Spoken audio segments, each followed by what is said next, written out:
ईशानी राठौड़ ने उस सुबह पहली बार महसूस किया कि संगमरमर से बने महलों में भी सांस घुट सकती है। उदयपुर की पिछोला झील के किनारे फैली राठौड़ हवेली में हल्दी, केसर और गुलाब जल की सुगंध तैर रही थी, पर उसके भीतर कोई कड़वा धुआं भरता जा रहा था। पिता भानु प्रताप राठौड़ के मेहमान जयपुर, दिल्ली और दुबई से आने लगे थे।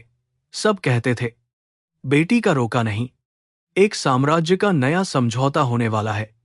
ईशानी आईने में खुद को देखती रही, जैसे कोई और लड़की उसके आभूषण पहनकर चुप खड़ी हो। उसकी दादी देवयानी सा ने मोती की माला उसके गले में डालते हुए कहा कि राठौड़ खानदान की बेटियां अपने मन से नहीं, कुल की मर्यादा से चलती हैं। ईशानी ने सिर झुका लिया, पर उसके कानों में मां की पुरानी आवाज गूंज उठी, जो कभी कहती थी कि ईश्वर मंदिरों में कम, भूखे की आंखों में अधिक मिलता है। मां के जाने के बाद हवेली में पूजा बढ़ गई थी, पर करुणा घटती चली गई थी।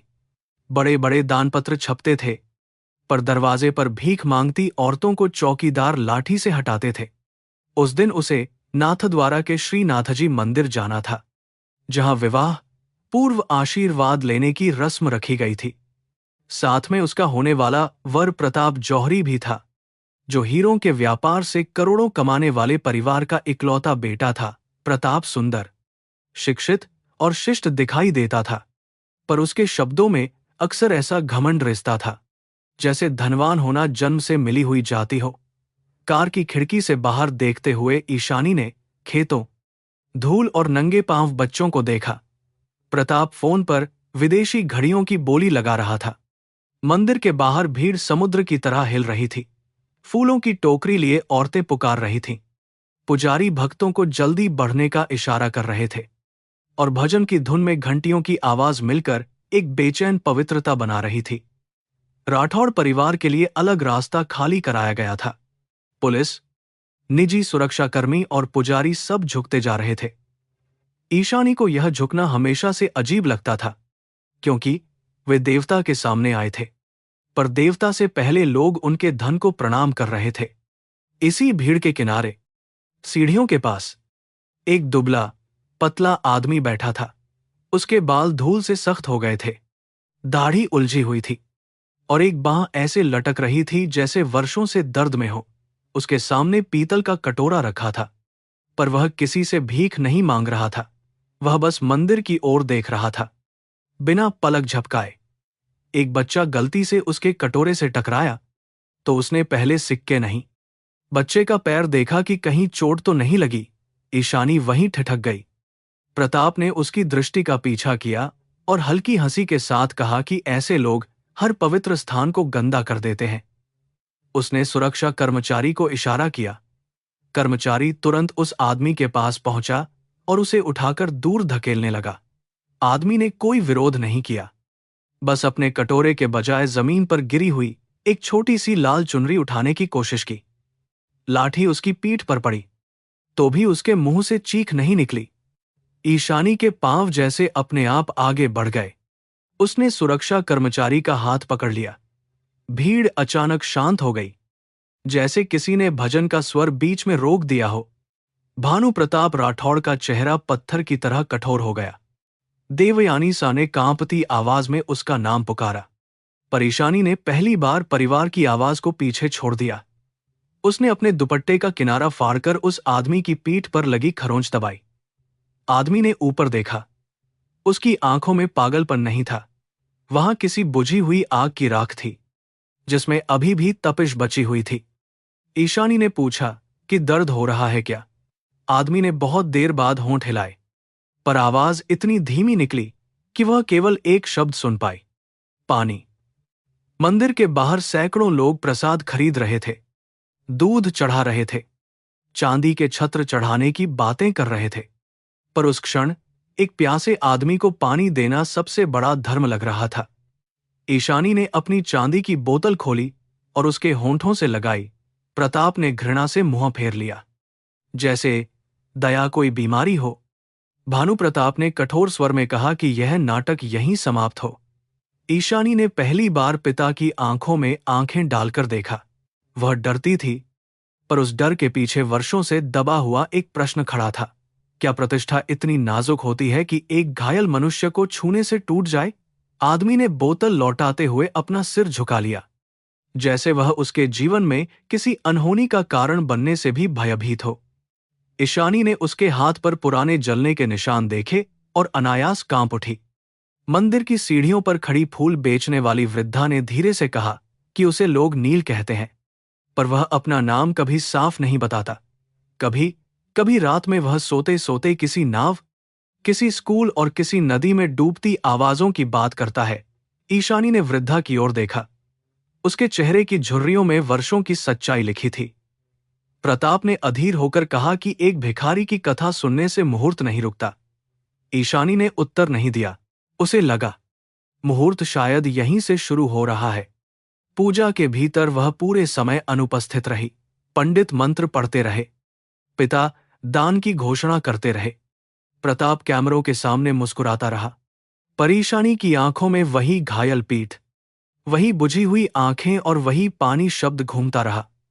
श्रीनाथ जी की मूर्ति के सामने उसने पहली बार अपने लिए कुछ नहीं मांगा। उसने मन ही मन कहा कि यदि मां सचमुच कहीं है तो उसे सही और गलत में फर्क करने की शक्ति दे। सोने के थाल में रखा प्रसाद उस दिन उसे बहुत भारी लगा। वापस लौटते समय कार के भीतर सन्नाटा था। भानु प्रताप ने अंततः कहा कि अमीर लोगों की बेटियां सड़क पर पड़े अजनबियों के घाव नहीं बांधती। ईशानी ने धीमे से पूछा कि फिर वे क्या करती हैं? प्रताप ने बीच में कहा कि वे अपने परिवार की इज्जत बचाती हैं। ईशानी ने बाहर देखा, जहां एक बूढ़ा मजदूर अपनी साइकिल पर सीमेंट की बोरियां लादे चढ़ाई चढ़ रहा था। उसने सोचा, इज्जत किसकी बचती है? उस व्यक्ति की जो भूखे को धकेलता है, या उस व्यक्ति की जो चुपचाप पानी दे देता है? हवेली लौटते ही नौकरानियों ने उसके हाथ कई बार साबुन से धुलवाए, जैसे किसी मनुष्य को छूना अपवित्रता हो। देवयानी सा ने गंगा जल छिड़कने को कहा। ईशानी ने विरोध नहीं किया, पर भीतर कुछ टूट गया। वह अपने कमरे में चली गई और मां की पुरानी पेटी खोली। उसमें कुछ सूती साड़ियां, एक टूटी चूड़ी और एक डायरी रखी थी। डायरी के पहले पन्ने पर लिखा था कि दान वह नहीं जो नाम छपवाए, दान वह है जो किसी का अपमान बचा ले। ईशानी देर तक रोती रही। रात को रोका समारोह की तैयारियां और तेज हो गईं। आंगन में राजस्थानी लोक गायक बुलाए गए। रसोई में चूरमा, दाल बाटी, काजू कतली और केसरिया फिरनी बन रही थी। शहर के अखबारों में राठौड़ जौहरी गठबंधन की खबरें पहले से छप चुकी थीं। ईशानी की चचेरी बहनें लहंगे चुन रही थीं और उसकी तस्वीरें सोशल मीडिया पर डाल रही थीं। किसी ने मंदिर वाली घटना का छोटा वीडियो भी साझा कर दिया था। कुछ लोग उसे देवी कह रहे थे, कुछ पागल, पर हवेली में उसे केवल शर्म का कारण माना जा रहा था। भानु प्रताप ने रात के भोजन पर फोन पटकते हुए कहा कि उनके व्यापारिक साझेदार सवाल पूछ रहे हैं। प्रताप के पिता को यह दृश्य अपमानजनक लगा था। ईशानी चुप रही। उसने केवल इतना कहा कि अपमान उस आदमी का हुआ था जो चोट खाकर भी हाथ जोड़ रहा था। पिता की आंखें लाल हो गईं। उन्होंने चेतावनी दी कि विवाह के बाद ऐसी भावुकता की कोई जगह नहीं होगी। प्रताप ने मुस्कुराकर कहा कि वह उसे समझा लेगा। ईशानी को उस मुस्कान में प्रेम नहीं, स्वामित्व का ठंडा दावा दिखाई दिया। आधी रात के बाद भी उसे नींद नहीं आई। हवेली की ऊंची छतों पर चांदनी फैल रही थी और झील में महल की रोशनी कांप रही थी। वह चुपचाप उठी, मां की पुरानी सूती ओढ़नी ली, कुछ दवाइयां और नोट रखे, फिर पिछवाड़े की छोटी सीढ़ियों से बाहर निकल गई। ड्राइवर को जगाने का साहस नहीं था। उसने एक ऑटो रोका और नाथा द्वारा जाने को कहा। ऑटो वाले ने आश्चर्य से उसे देखा, पर उसके चेहरे की बेचैनी देखकर सवाल नहीं किया। रास्ते भर ईशानी का दिल ढोल की तरह बजता रहा। मंदिर के आसपास रात का रूप अलग था। दिन की भीड़ गायब थी, पर दीवारों से धूप और घी की मिली हुई गंध अभी भी उठ रही थी। कुछ साधु चबूतरों पर सो रहे थे, कुत्ते चुपचाप घूम रहे थे और फूलों की बची पंखुड़ियां धूल में मिल चुकी थीं। ईशानी ने सीढ़ियों के पास खोजा, फिर उस वृद्ध फूल वाली को देखा जो टोकरी बांध रही थी। वृद्धा ने उसे पहचान लिया और बिना प्रश्न किए पीछे की गली की ओर इशारा किया। वहां एक टूटी छत के नीचे वही आदमी बैठा था। नील ने उसे देखकर पहले अपना चेहरा छिपा लिया, मानो उसके आने से उसे भय हो रहा हो। ईशानी ने धीरे से कहा कि वह केवल दवा लगाने आई है। उसने कोई उत्तर नहीं दिया। उसके पास बैठते हुए उसने पहली बार उसकी दुर्गंध, कपड़ों की मैल और घावों की सड़न को सचमुच महसूस किया, पर उसके भीतर घृणा नहीं उठी। उलटे एक अजीब अपराध बोध आया कि उसका जीवन सुगंधित कमरों में बीता और किसी का जीवन इसी गली में गलता रहा। उसने कांपते हाथों से मरहम लगाया। जब दवा जली, नील की आंखें भीग गईं, पर उसने आवाज दबा ली। ईशानी ने पूछा कि उसका घर कहाँ है। वह दीवार पर बनी पुरानी नाव की आकृति को देखता रहा और टूटी हुई हिंदी में बोला कि घर पानी ले गया। फिर वह चुप हो गया।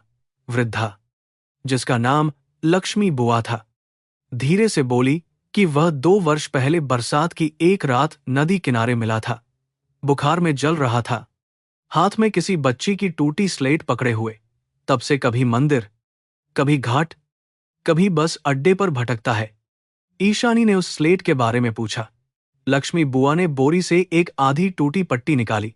उस पर धुंधले अक्षरों में आर्या पाठशाला, बांसवाड़ा लिखा था। ईशानी ने नाम पढ़ते ही माथा सिकोड़ा। बांसवाड़ा उसके पिता की नई खनन परियोजना का इलाका था, जहां आदिवासी गांवों को हटाकर बड़ी सड़क बनाई जा रही थी। नील अचानक बेचैन हो उठा। उसने स्लेट छीनकर छाती से लगा ली और बुदबुदाया कि बच्चों को बाहर निकालना था। दरवाजा बंद था, धुआं भर गया था। फिर उसका शरीर कांपने लगा। ईशानी के भीतर भय और करुणा एक साथ उठे। यह कोई सामान्य भिखारी नहीं था। उसके टूटे शब्द किसी दबे हुए हादसे की राख से निकल रहे थे। उसने नील को शांत करने की कोशिश की, पर वह अपने बाल नोचने लगा। लक्ष्मी बुआ ने बताया कि जब भी कोई बड़ी गाड़ी, पुलिस की सीटी या बारूद जैसी गंध आती है, वह ऐसे ही टूट जाता है। ईशानी को याद आया कि पिता की कंपनी ने हाल ही में बांसवाड़ा परियोजना पर विजय समारोह रखा था। उसी समारोह में प्रताप के परिवार से रिश्ता पक्का हुआ था। सुबह होने से पहले वह हवेली लौट आई, पर अब वह वही लड़की नहीं रही थी। उसकी हथेलियों में दवा की गंध थी और आंखों में नील का कांपता हुआ चेहरा। कमरे में रखे हीरे के हार, चूड़ियां और रेशमी साड़ियां उसे एकदम निर्जीव लगीं। नाश्ते की मेज पर सब विवाह की सूचियां बना रहे थे। ईशानी ने धीरे से पिता से बांसवाड़ा परियोजना के बारे में पूछा। भानु प्रताप का हाथ एक क्षण को रुक गया। फिर उन्होंने कहा कि व्यापार की बातें बेटियों के लिए नहीं होती। उसका संदेह और गहरा गया। प्रताप उसी दोपहर उससे मिलने आया। उसने महंगे इत्र की खुशबू और बनावटी कोमलता के साथ कहा कि वह मंदिर वाली घटना भूल जाना चाहता है। फिर उसने सलाह दी कि विवाह के बाद वह कोई महिला कल्याण संस्था खोल सकती है, जहां गरीबों की मदद सभ्य तरीके से हो, सड़क पर बैठकर नहीं। ईशानी ने पूछा कि सभ्यता क्या केवल दूरी बनाकर रखने का नाम है? प्रताप ने हंसते हुए कहा कि गरीबों से अधिक निकटता रखने पर वे सिर चढ़ जाते हैं। उसी क्षण ईशानी ने मन ही मन तय कर लिया कि यह विवाह आत्मा की हत्या होगा। शाम को रोका की रस्म शुरू हुई। आंगन में झूमर जगमगा रहे थे, शहनाई बज रही थी और मेहमानों की भीड़ राठौड़ वैभव का तमाशा देख रही थी। देवयानी सा ने चांदी की थाली में तिलक सजाया। प्रताप ने हाथ आगे बढ़ाया। ईशानी के सामने अचानक नील की घायल पीठ, टूटे स्लेट के अक्षर और मां की डायरी एक साथ खड़े हो गए। उसने थाली की लौ को देखा और महसूस किया कि अग्नि केवल विवाह की साक्षी नहीं होती, वह झूठ को भी जलाने आती है। उसी समय बाहर से शोर उठा। एक सुरक्षा कर्मी ने बताया कि वही पागल भिखारी हवेली के फाटक तक आ गया है। प्रताप का चेहरा अपमान से तमतमा गया।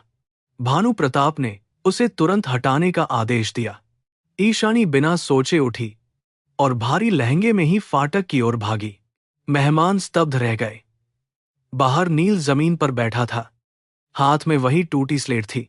वह बार बार कह रहा था कि बच्ची रो रही है, दरवाजा खोलो।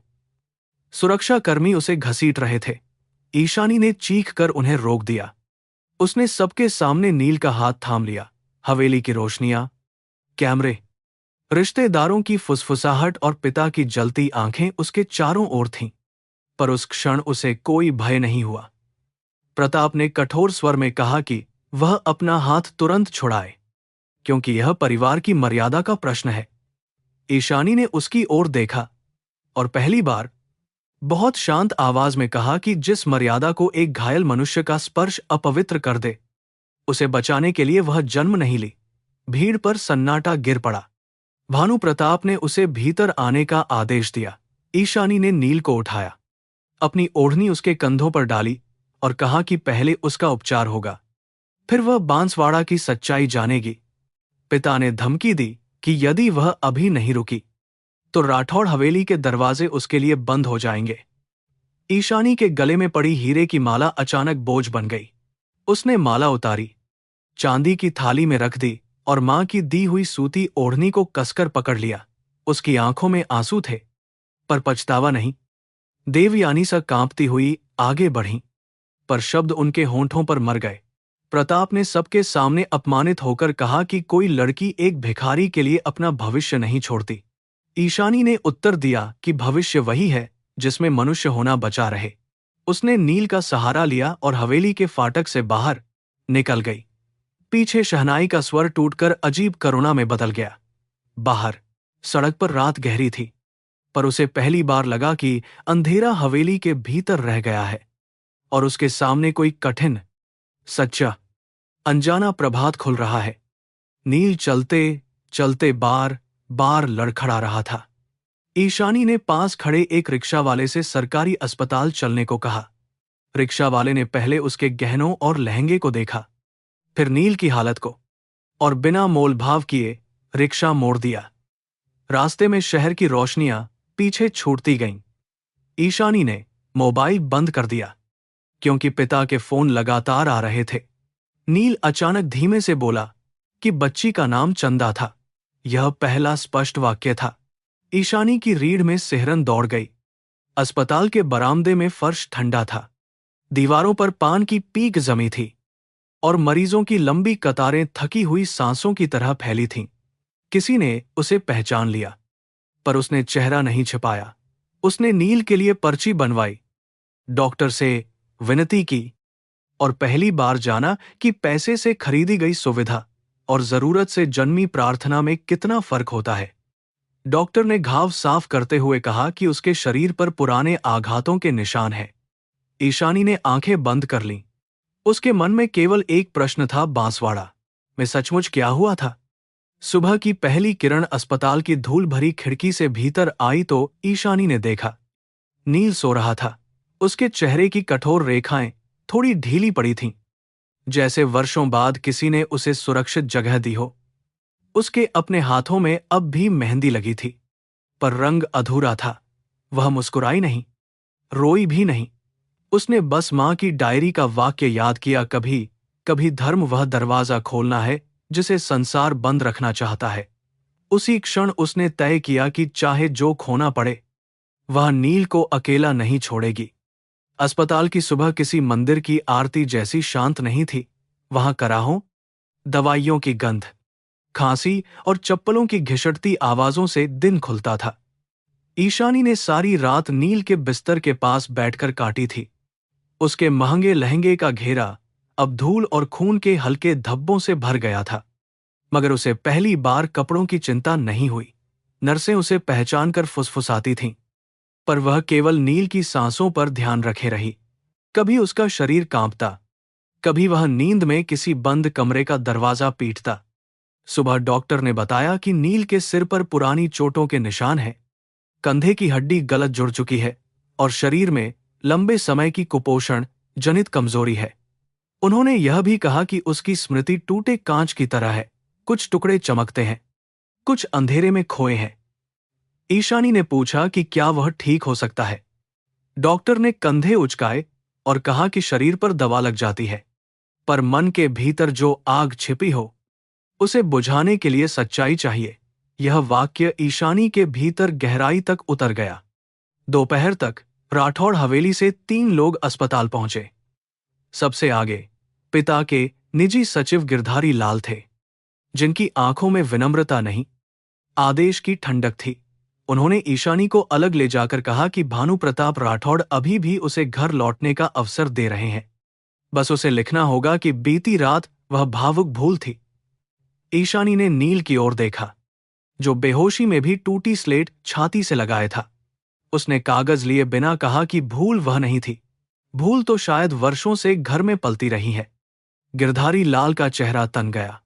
उन्होंने धीरे से कहा कि जिन रास्तों पर राठौड़ परिवार की प्रतिष्ठा दांव पर लगती है, वहां अकेली लड़की कुचल जाती है।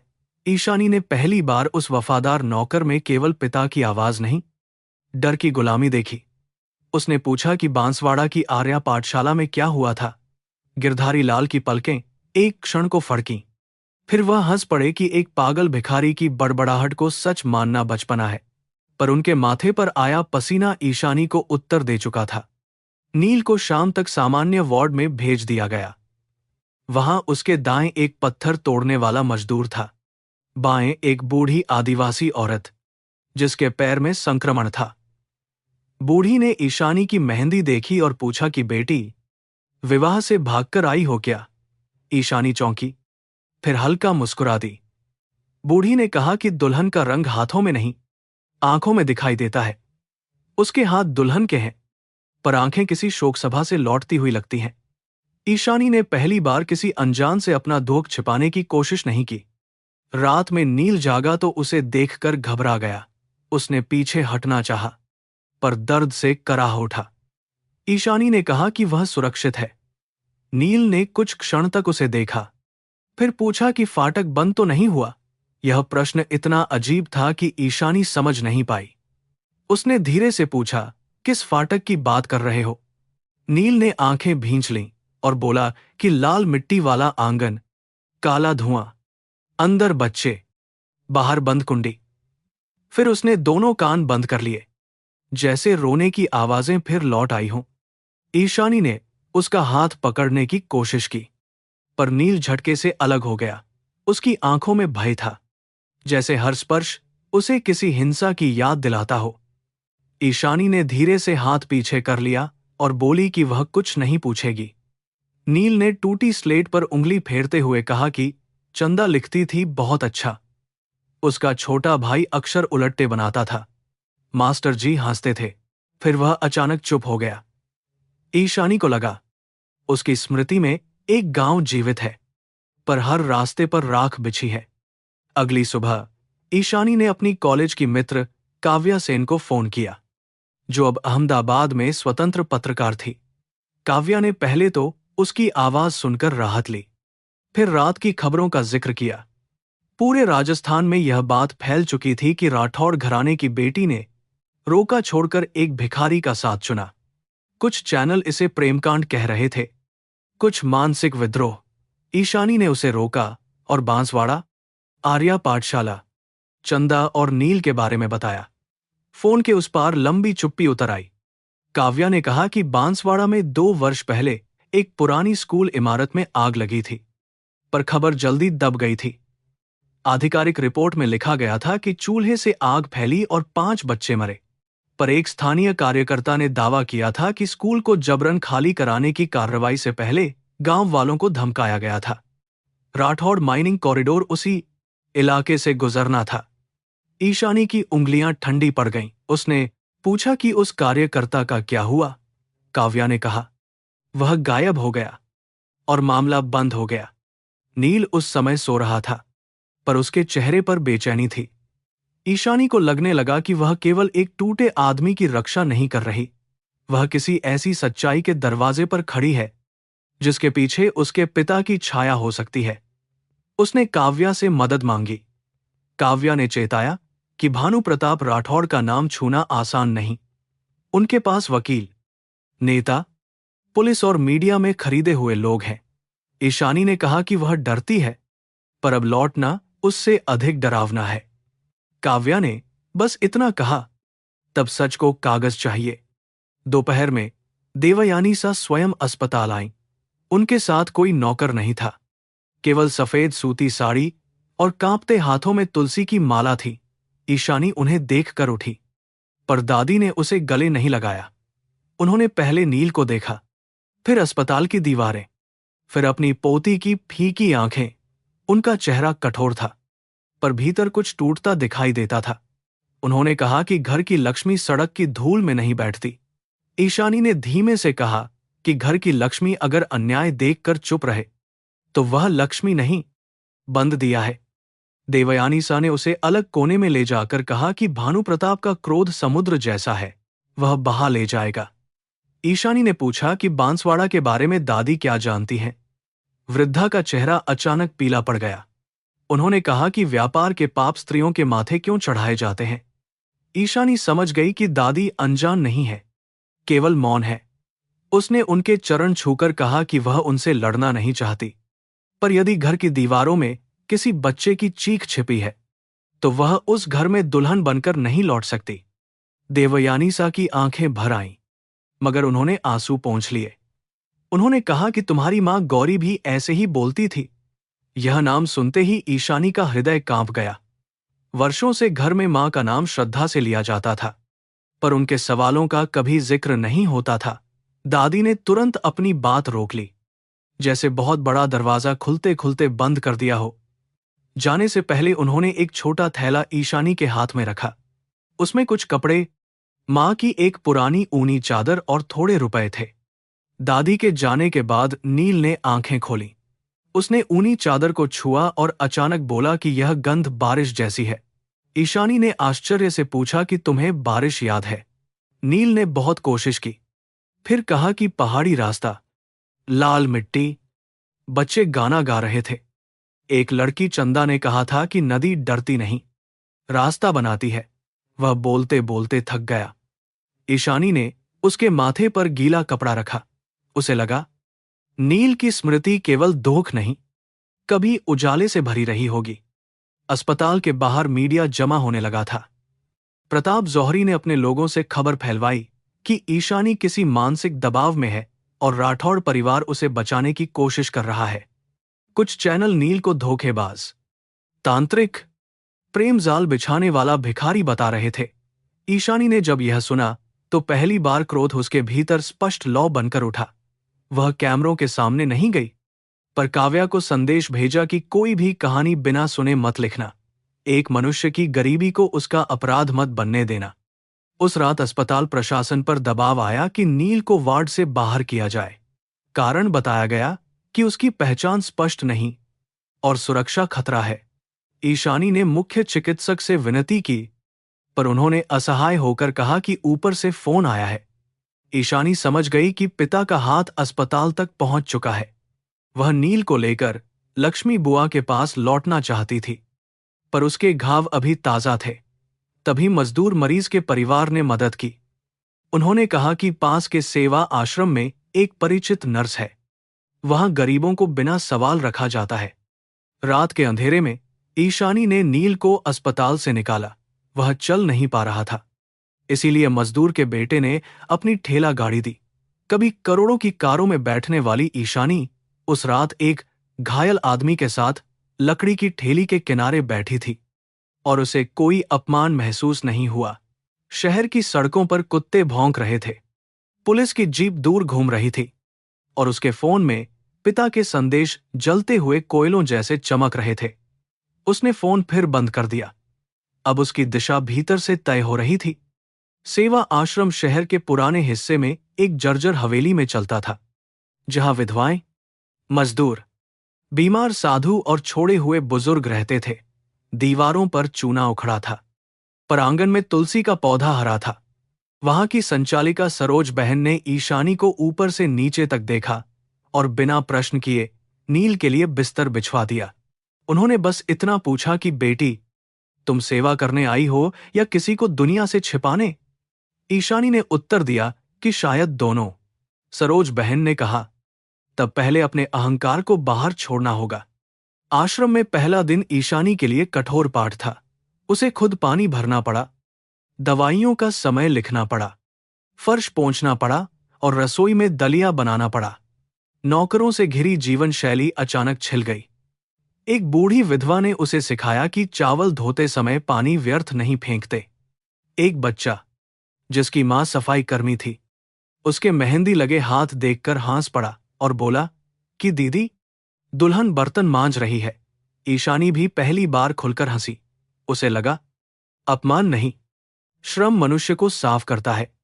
नील धीरे धीरे आश्रम के वातावरण से शांत होने लगा। वह बच्चों से दूर रहता, पर जब कोई गिरता तो सबसे पहले दौड़ता।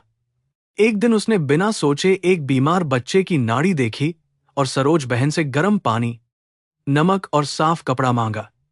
ईशानी स्तब्ध रह गई। उसकी हर हरकत अभ्यासपूर्ण थी, जैसे शरीर ने वह याद रखा हो जो दिमाग भूल चुका था। सरोज बहन ने बाद में कहा कि यह आदमी कभी वैद्य, शिक्षक या सेवा करने वाला रहा होगा। भिखारी की आदतें ऐसी नहीं होती। ईशानी का विश्वास गहरा गया। काव्या ने तीसरे दिन संदेश भेजा कि उसे बांसवाड़ा के एक पुराने स्कूल रजिस्टर की तस्वीर मिली है। उसमें आग से पहले बच्चों के साथ एक स्वयंसेवी शिक्षक का नाम दर्ज था, निरंजन पारीख। तस्वीर धुंधली थी, पर नाम के आगे हस्ताक्षर में वही झटका था जो नील टूटी स्लेट पर उंगली चलाते समय बनाता था। ईशानी ने नाम धीरे से दोहराया। नील पास बैठा था। निरंजन सुनते ही उसका कटोरा हाथ से गिर गया। उसका चेहरा सफेद पड़ गया और होंठ कांपने लगे। फिर उसने फुसफुसाया, मत पुकारो, वे आ जाएंगे। ईशानी ने उसे शांत किया, पर अब नाम मिल चुका था। नील शायद नील नहीं, निरंजन पारीख था, एक ऐसा आदमी जिसे किसी ने मिटाने की कोशिश की थी। उसी शाम काव्या ने बताया कि निरंजन बांसवाड़ा के आदिवासी बच्चों को पढ़ाता था और राठौड़ माइनिंग कॉरिडोर के विस्थापन का विरोध कर रहा था। उसने स्कूल खाली कराने से पहले बच्चों को सुरक्षित स्थान पर भेजने की मांग की थी। आग लगने वाली रात वह बच्चों को बचाने पहुंचा, फिर गायब हो गया। सरकारी कागजों में उसे भगोड़ा घोषित किया गया। दोष उसी पर डाल दिया गया। ईशानी ने यह सब सुनकर आश्रम के आंगन में लंबी देर तक खामोश बैठी रही। तुलसी के पास रखे दिए की लौ बार बार हवा से कांपती, पर बुझती नहीं। उसे लगा वह लौ नील के भीतर भी है। वह टूटा, अपमानित और भुला दिया गया। फिर भी किसी बच्चे की चोट देखकर उसका हाथ वैद्य की तरह उठता है। दूसरी ओर उसके पिता का साम्राज्य था, जो चमकदार इमारतों, पुरस्कारों और दानपत्रों के पीछे एक स्कूल की राख छिपाए बैठा था। ईशानी को पहली बार अपने उपनाम से शर्म आई। इसी बीच प्रताप आश्रम पहुंचा। उसके साथ 2 आदमी थे और चेहरे पर घायल अहंकार की कठोरता। उसने ईशानी से अकेले बात करने की मांग की। आंगन में खड़े होकर उसने कहा कि वह अभी भी उसे स्वीकार कर सकता है, बशर्ते वह इस पागल को छोड़ दे और मीडिया में बयान दे कि वह भावनात्मक तनाव में थी। ईशानी ने उसे देखा। कभी उसे लगा था कि प्रताप आधुनिक है, समझदार है। अब वह केवल एक महंगे वस्त्रों में लिपटा हुआ भय दिखा, जिसे गरीबों से नहीं, बराबरी से डर लगता था। प्रताप ने नील की ओर इशारा करके कहा कि यह आदमी तुम्हें बर्बाद कर देगा। ईशानी ने कहा कि कोई मनुष्य किसी को बर्बाद नहीं करता, झूठ करता है। प्रताप का स्वर नीचे हो गया। उसने बताया कि बांसवाड़ा की जमीन पर सैकड़ों करोड़ का निवेश है, और यदि वह खामोश नहीं हुई तो केवल उसका परिवार नहीं, कई लोग डूबेंगे। ईशानी ने पहली बार समझा कि यह विवाह प्रेम या परंपरा नहीं, अपराध की साझेदारी बचाने का गठबंधन था। उसने कहा कि वह किसी की ढाल नहीं बनेगी। प्रताप की आंखों में बदला उतर आया। प्रताप के जाते ही सरोज बहन ने दरवाजा बंद करवा दिया। रात में आश्रम की स्त्रियां जल्दी सो गईं, पर ईशानी को नींद नहीं आई। नील बाहर बरामदे में बैठा आसमान देख रहा था। उसने धीरे से पूछा कि चंदा सचमुच मर गई क्या? ईशानी ने उत्तर देने से पहले बहुत देर ली। वह झूठ बोलना चाहती थी, पर उसकी आंखें अनुमति नहीं दे रही थीं।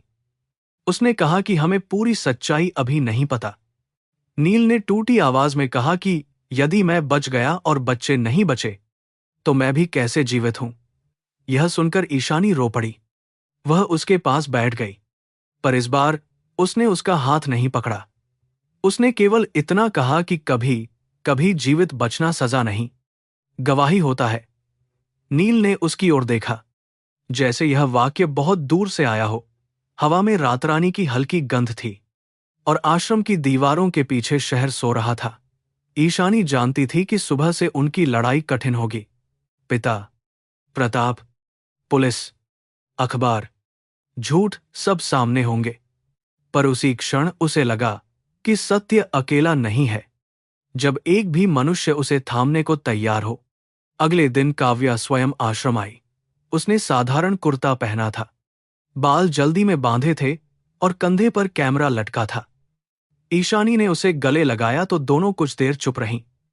काव्या ने नील को देखते ही धीमे स्वर में कहा कि अगर यह निरंजन पारीक है तो यह केवल एक लापता शिक्षक नहीं, पूरे खनन घोटाले की जीवित कुंजी है। उसने पुराने दस्तावेज निकाले, भूमि अधिग्रहण नोटिस, स्कूल की आग की रिपोर्ट, स्थानीय ग्राम सभा की शिकायतें और एक फोटो जिसमें युवा निरंजन बच्चों के बीच मुस्कुरा रहा था। नील ने फोटो देखा और उसकी आंखों से आंसू बह निकले। फोटो में उसके बाल छोटे थे, चेहरा साफ था और गले में सीटी लटकी थी। उसके आसपास आदिवासी बच्चे स्लेट उठाए खड़े थे। एक छोटी लड़की सबसे आगे थी, जिसकी चोटी में लाल रिबन बांधा था। नील ने कांपती उंगली से उसे छुआ और बोला, चंदा। फिर अचानक उसने सिर पकड़ लिया। स्मृतियां शायद बाढ़ की तरह लौटने लगीं। उसने कहा कि रात में बुलडोजर आए थे, लोग धरने पर थे, बच्चों को स्कूल में सुरक्षित समझकर रखा गया था, पर किसी ने बाहर से दरवाजा बंद कर दिया। धुआं पहले खिड़की से आया, फिर आग। वह दौड़ा था। उसकी सांसें तेज हो गईं। सरोज बहन ने पानी दिया। नील ने आगे कहा कि उसने कुंडी तोड़ी, 3 बच्चों को बाहर निकाला, फिर किसी ने पीछे से वार किया। उसे केवल लाल बत्ती वाली गाड़ी, प्रताप के पिता की आवाज और राठौड़ कंपनी का नीला निशान याद है। ईशानी के पैरों तले जमीन खिसक गई। यह केवल दुर्घटना नहीं थी, यह उस व्यवस्था की क्रूरता थी जो जमीन के नीचे का पत्थर निकालने के लिए बच्चों की सांसों को भी खर्च समझती है। उसने आंखें बंद कीं, पर भीतर की छवि हटती नहीं थी। काव्या ने सब कुछ रिकॉर्ड किया, पर सावधानी से। उसने कहा कि बिना प्रमाण के वे अदालत या जनता तक नहीं पहुंच पाएंगे। उन्हें बांसवाड़ा जाना होगा, उन परिवारों से मिलना होगा, स्कूल के अवशेष देखने होंगे और यह पता लगाना होगा कि किसने रिपोर्ट बदली। ईशानी ने तुरंत जाने का निश्चय किया। सरोज बहन ने कहा कि नील की हालत कमजोर है, पर नील ने पहली बार दृढ़ स्वर में कहा कि वह जाएगा। उसने टूटी स्लेट उठाई और छाती से लगाकर बोला कि चंदा का रास्ता वहीं से खुलेगा। यह सुनकर कोई उसे रोक नहीं सका। रात को जाने की तैयारी करते समय ईशानी ने अपने बचे हुए आभूषणों में से एक छोटी अंगूठी उतारी और सरोज बहन को दी, ताकि नील की दवाइयां और यात्रा का खर्च निकल सके। सरोज बहन ने अंगूठी लौटाते हुए कहा कि सेवा बेची नहीं जाती, पर न्याय की राह में साधन चाहिए। उन्होंने उसे आश्रम की पुरानी लोहे की पेटी से कुछ रुपए दिए और कहा कि इसे दान मत समझना, यह उन सब की हिस्सेदारी है जिनके पास आवाज नहीं। ईशानी ने उनके चरण छुए। उसे पहली बार लगा कि परिवार रक्त से नहीं, करुणा से भी बनता है। सुबह वे बस अड्डे पहुंचे। ईशानी ने साधारण सलवार कुर्ता पहन लिया था। मां की चादर बैग में थी और चेहरे पर थकान के बावजूद विचित्र दृढ़ता। नील खिड़की के पास बैठा था, आंखों में भय और आशा का धुंधला मिश्रण। काव्या ने कैमरा छिपाकर रखा। बस उदयपुर से बांसवाड़ा की ओर चली तो अरावली की पहाड़ियां धीरे धीरे खुलने लगीं। ईशानी ने पीछे छूटते शहर को देखा। उसे लगा उसने वैभव नहीं छोड़ा, उसने झूठ का भार उतारा है। आगे लाल मिट्टी थी, राख थी, और शायद वही सत्य जो सबको बदल देगा। बस जैसे जैसे बांसवाड़ा की ओर बढ़ती गई, शहर की चिकनी सड़कें पीछे छूटती गईं और लाल मिट्टी की पगडंडियां खिड़की से भीतर झांकने लगीं। ईशानी ने पहाड़ियों के बीच बसे छोटे गांव, महुआ के पेड़, बकरियां चराते बच्चे और सिर पर लकड़ियों के गट्ठर उठाए औरतों को देखा। नील हर मोड़ पर सिहर जाता था, जैसे रास्ता उसके भीतर छिपी स्मृतियों को खुरच रहा हो। काव्या नोट्स लिखती रही, पर उसकी आंखों में भी पत्रकार की उत्सुकता से अधिक मनुष्य की पीड़ा थी। सब जानते थे कि यह यात्रा केवल प्रमाण खोजने की नहीं, आत्मा की परीक्षा की यात्रा है। बांसवाड़ा पहुंचते पहुंचते दोपहर उतर आई थी। बस अड्डे पर धूल, पसीने, पकौड़ों की गंध और अधूरी घोषणाओं का शोर मिला हुआ था। नील ने जमीन पर पैर रखते ही आंखें बंद कर लीं। उसके चेहरे पर एक साथ भय, पहचान और अपराध बोध तैरने लगा। उसने धीमे से कहा कि यहां से स्कूल तक बच्चे पैदल जाते थे। ईशानी ने उसके शब्दों में वह रास्ता देखा जहां कभी छोटी छोटी चप्पलों की कतार रही होगी। अब उसी रास्ते पर खनन कंपनी के ट्रकों के पहिए गहरे निशान छोड़ चुके थे। लाल मिट्टी मानो चुपचाप गवाही दे रही थी। काव्या उन्हें सीधे भील बस्ती के उस हिस्से में ले गई जहां आग में मारे गए बच्चों के परिवार रहते थे। कुछ झोपड़ियां टीन की छतों से ढकी थीं, कुछ पर प्लास्टिक बंधा था। दूर पहाड़ी काटी जा रही थी और धूल का बादल सूरज को धुंधला कर रहा था। गांव के लोग पहले उन्हें देखकर सतर्क हो गए। ईशानी के चेहरे की नरमी भी उसके कुलीन संस्कार छिपा नहीं पा रही थी। एक बुजुर्ग ने कठोर स्वर में पूछा कि फिर मुआवजे का झूठा कागज लाए हो क्या? ईशानी के पास उत्तर नहीं था, केवल झुका हुआ सिर था। काव्या ने बताया कि वे पत्रकार हैं और पुराने स्कूल की घटना की सच्चाई समझना चाहते हैं। बुजुर्ग ने नील को देखा, फिर अचानक उसकी आंखें फैल गईं। उन्होंने कांपते हुए कहा, निरंजन मास्टर। यह नाम हवा में जैसे किसी दबी हुई घंटी की तरह बजा। नील पीछे हट गया, उसकी सांसें तेज हो गईं। एक औरत झोपड़ी से बाहर भागी। उसने नील का चेहरा दोनों हाथों से पकड़ना चाहा, पर वह डरकर सिकुड़ गया। वह औरत रोती हुई बोली कि तुम जिंदा थे तो हमारी चंदा की आवाज किससे पूछते? ईशानी भीतर तक कांप गई। वह औरत चंदा की मां रूपली थी। उसके चेहरे की उम्र दुख ने बढ़ा दी थी। उसने एक पुराना डिब्बा खोला जिसमें लाल रिबन, आधी पेंसिल और राख लगे कागज रखे थे। उसने कहा कि चंदा कहती थी, निरंजन मास्टर उसे शहर ले जाकर नर्स बनाएंगे। फिर उस रात स्कूल जला और अफसरों ने कहा कि गलती मास्टर की थी। रूपली ने नील को देखते हुए पूछा कि क्या सच में तुमने दरवाजा बंद किया था? नील जमीन पर बैठ गया, सिर पकड़ लिया और फूट फूट कर रोने लगा। ईशानी ने पहली बार देखा कि टूटे हुए आदमी का रोना भी गवाही बन सकता है। नील ने बिखरे शब्दों में कहा कि उसने दरवाजा खोला था, बंद नहीं किया। वह बच्चों को बाहर निकाल रहा था। तभी किसी ने पीछे से लोहे की छड़ मारी। उसे याद था कि बाहर दो गाड़ियां थीं, एक पर राठौड़ माइनिंग का निशान, दूसरी पर जौहरी इंफ्रा का। उसने प्रताप के पिता की आवाज पहचानी थी, क्योंकि वे पहले बैठक में आए थे। रूपली सुनती रही, फिर उसकी आंखों में रोष और करुणा साथ चमके। उसने नील को दोष देने के लिए हाथ उठाया था, पर वही हाथ उसके सिर पर रख दिया। बोली, अगर तू भी मरा होता तो सच कौन कहता?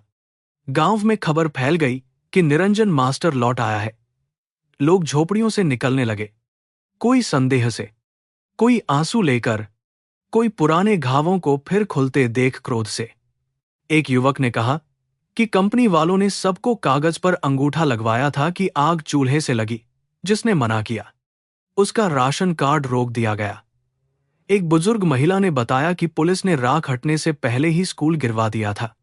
काव्या सब रिकॉर्ड कर रही थी, पर कई लोग कैमरे से डरते थे। ईशानी ने उनसे कहा कि आवाज तभी दर्ज होगी जब वे अनुमति देंगे। न्याय भी अपमान से शुरू नहीं होना चाहिए। शाम तक वे पुराने स्कूल के स्थान पर पहुंचे।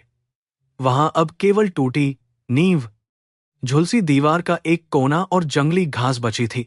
पास ही कंपनी ने लोहे की बाड़ लगा दी थी, जिस पर चेतावनी लिखी थी कि यह निजी परियोजना क्षेत्र है। नील उस बाड़ को देखकर कांप गया। उसने एक जगह उंगली से इशारा किया और कहा कि यहां खिड़की थी, यहां चंदा खड़ी थी, यहां धुआं काला हो गया था। ईशानी की आंखों के सामने खंडहर नहीं, बच्चों से भरा कमरा जीवित हो उठा। उसे लगा हवा में अभी भी अधजली कॉपियों की गंध है। काव्या ने जमीन से एक जला हुआ धातु का टुकड़ा उठाया, जिस पर नीले रंग का आधा निशान बचा था। वह कंपनी के पुराने उपकरणों पर लगने वाला सुरक्षा टैग हो सकता था।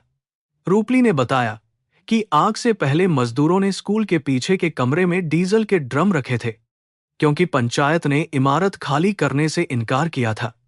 आधिकारिक रिपोर्ट में ड्रमों का कोई उल्लेख नहीं था। ईशानी को लगा सच की हड्डियां राख के नीचे अब भी पड़ी हैं। उसने बाढ़ के पार देखा, और पहली बार पिता के साम्राज्य को किसी भवन की तरह नहीं, अपराधस्थल की तरह देखा। रात गांव में बितानी पड़ी।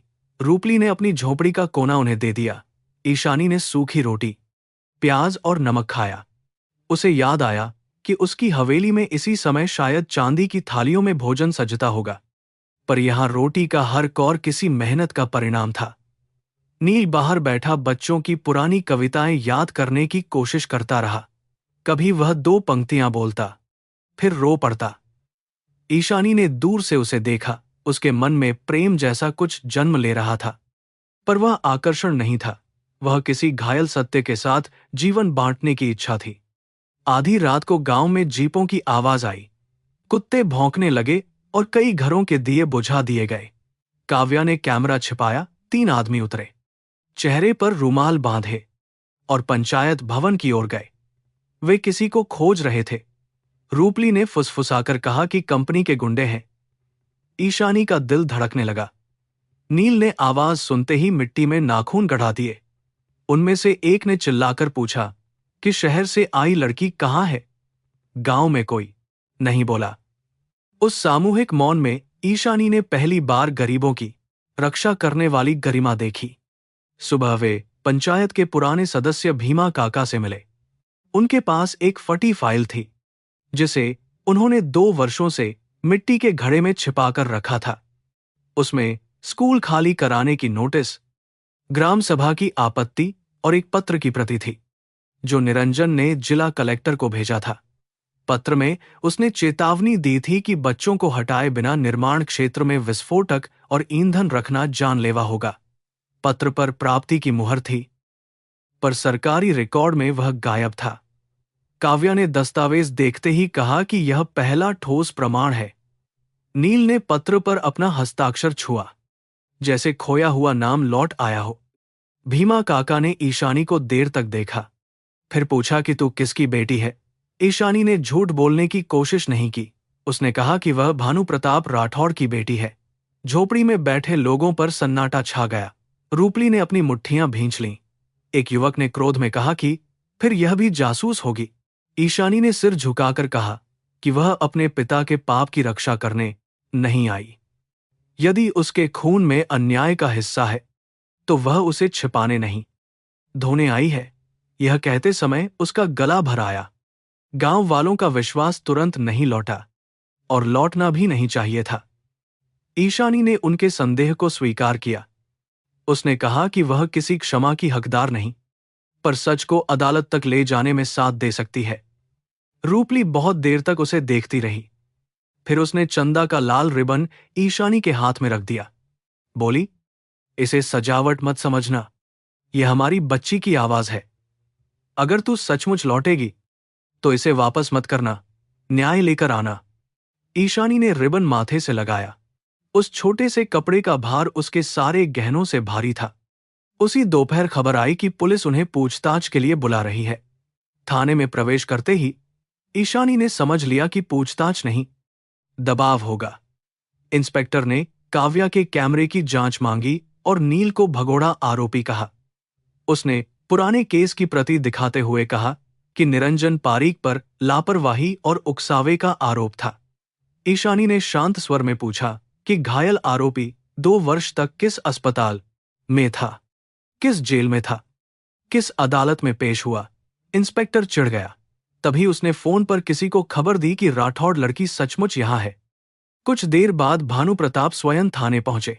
सफेद कुर्ता, काली जैकेट और वही अडिग चाल, जिससे बड़े अधिकारी भी उठकर खड़े हो गए। ईशानी ने पिता को उस रूप में पहली बार देखा जिसमें धन कानून से बड़ा दिखाई देता था। उन्होंने बेटी को अलग कमरे में बुलाया। भीतर पहुंचते ही उनका संयम टूट गया। उन्होंने कहा कि वह परिवार को नष्ट कर रही है, अपनी मां की स्मृति का अपमान कर रही है। ईशानी ने धीरे से कहा कि मां की स्मृति शायद इसी दिन के लिए बची थी। पिता ने मेज पर हाथ मारा, पर इस बार वह कांपी नहीं। भानु प्रताप ने कहा कि राजनीति, खनन, अदालत और मीडिया बच्चों का खेल नहीं है। जो लोग आज उसे शाबाशी देंगे, वही कल उसे चरित्रहीन कहेंगे। नील जैसे लोग सहानुभूति खाते हैं और फिर दांत गढ़ा देते हैं। ईशानी ने पिता को रोकते हुए कहा कि नील का नाम निरंजन है और वह उन बच्चों का शिक्षक था जिन्हें आपके प्रोजेक्ट ने निगल लिया। यह सुनते ही भानु प्रताप का चेहरा एक पल को खाली हो गया। वही पल ईशानी के लिए स्वीकारोक्ति जैसा था। फिर उन्होंने खुद को संभाला और कहा कि सबूत के बिना सच केवल बदनामी है। ईशानी ने भीमा काका की फाइल दिखाई। भानु प्रताप की आंखें कागज पर टिक गईं। उन्होंने शांत होकर कहा कि ऐसे कागज अदालत तक पहुंचने से पहले खो जाते हैं। यह धमकी इतनी धीमी थी कि बाहर कोई सुन न सके, पर बेटी ने पिता की आत्मा का अंधेरा साफ सुन लिया। उसने कहा कि एक प्रति अब काव्या के पास है, एक गांव के पास, और एक वह अपने भीतर लेकर जा रही है। भानु प्रताप ने अंतिम दांव खेला। बोले, घर लौटाओ, प्रताप से विवाह कर लो। मैं आश्रम और गांव के लिए ट्रस्ट खोल दूंगा। मृत बच्चे वापस नहीं आएंगे, पर जीवितों का भला होगा। ईशानी की आंखों में आंसू भर आए। कितना आसान होता यदि धन से पाप का लेप लग जाता, पर उसे रूपली का लाल रिबन याद आया। उसने कहा कि दान न्याय का विकल्प नहीं हो सकता। पिता ने पहली बार उसे ऐसे देखा जैसे वह बेटी नहीं, शत्रु हो। उन्होंने कहा कि आज के बाद राठौड़ नाम, संपत्ति, सुरक्षा सब उससे छीन लिया जाएगा। ईशानी ने अपनी मां की चादर कसकर पकड़ी और उत्तर दिया कि जिस नाम को बचाने के लिए बच्चों की चीख दबानी पड़े, वह नाम मेरे लिए श्राप है। कमरे की हवा भारी हो गई।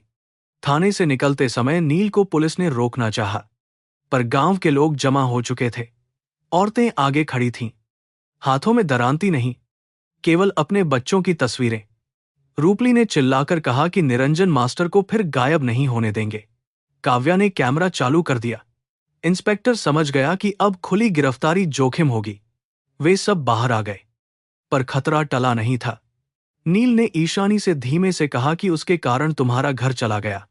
ईशानी ने पहली बार बिना डर उसका हाथ थामा और कहा कि शायद घर अब शुरू हुआ है। रात को गांव में एक छोटी सभा हुई। कोई मंच नहीं था, केवल नीम के पेड़ के नीचे मिट्टी का चबूतरा। ईशानी ने बोलने से पहले रूपली, भीमा काका और नील को आगे बैठाया। उसने गांव वालों से कहा कि वह अपराधियों की बेटी है, न्याय की मालिक नहीं। यदि वे उसे स्वीकार न करें तो भी वह प्रमाण बाहर पहुंचाएगी। फिर नील खड़ा हुआ। उसका शरीर कांप रहा था, पर आवाज में धीरे धीरे शिक्षक लौट रहा था। उसने बच्चों के नाम लिए, चंदा, वीरू, कमली, सोमरा, रेशमा। हर नाम पर भीड़ से रोने की आवाज उठी।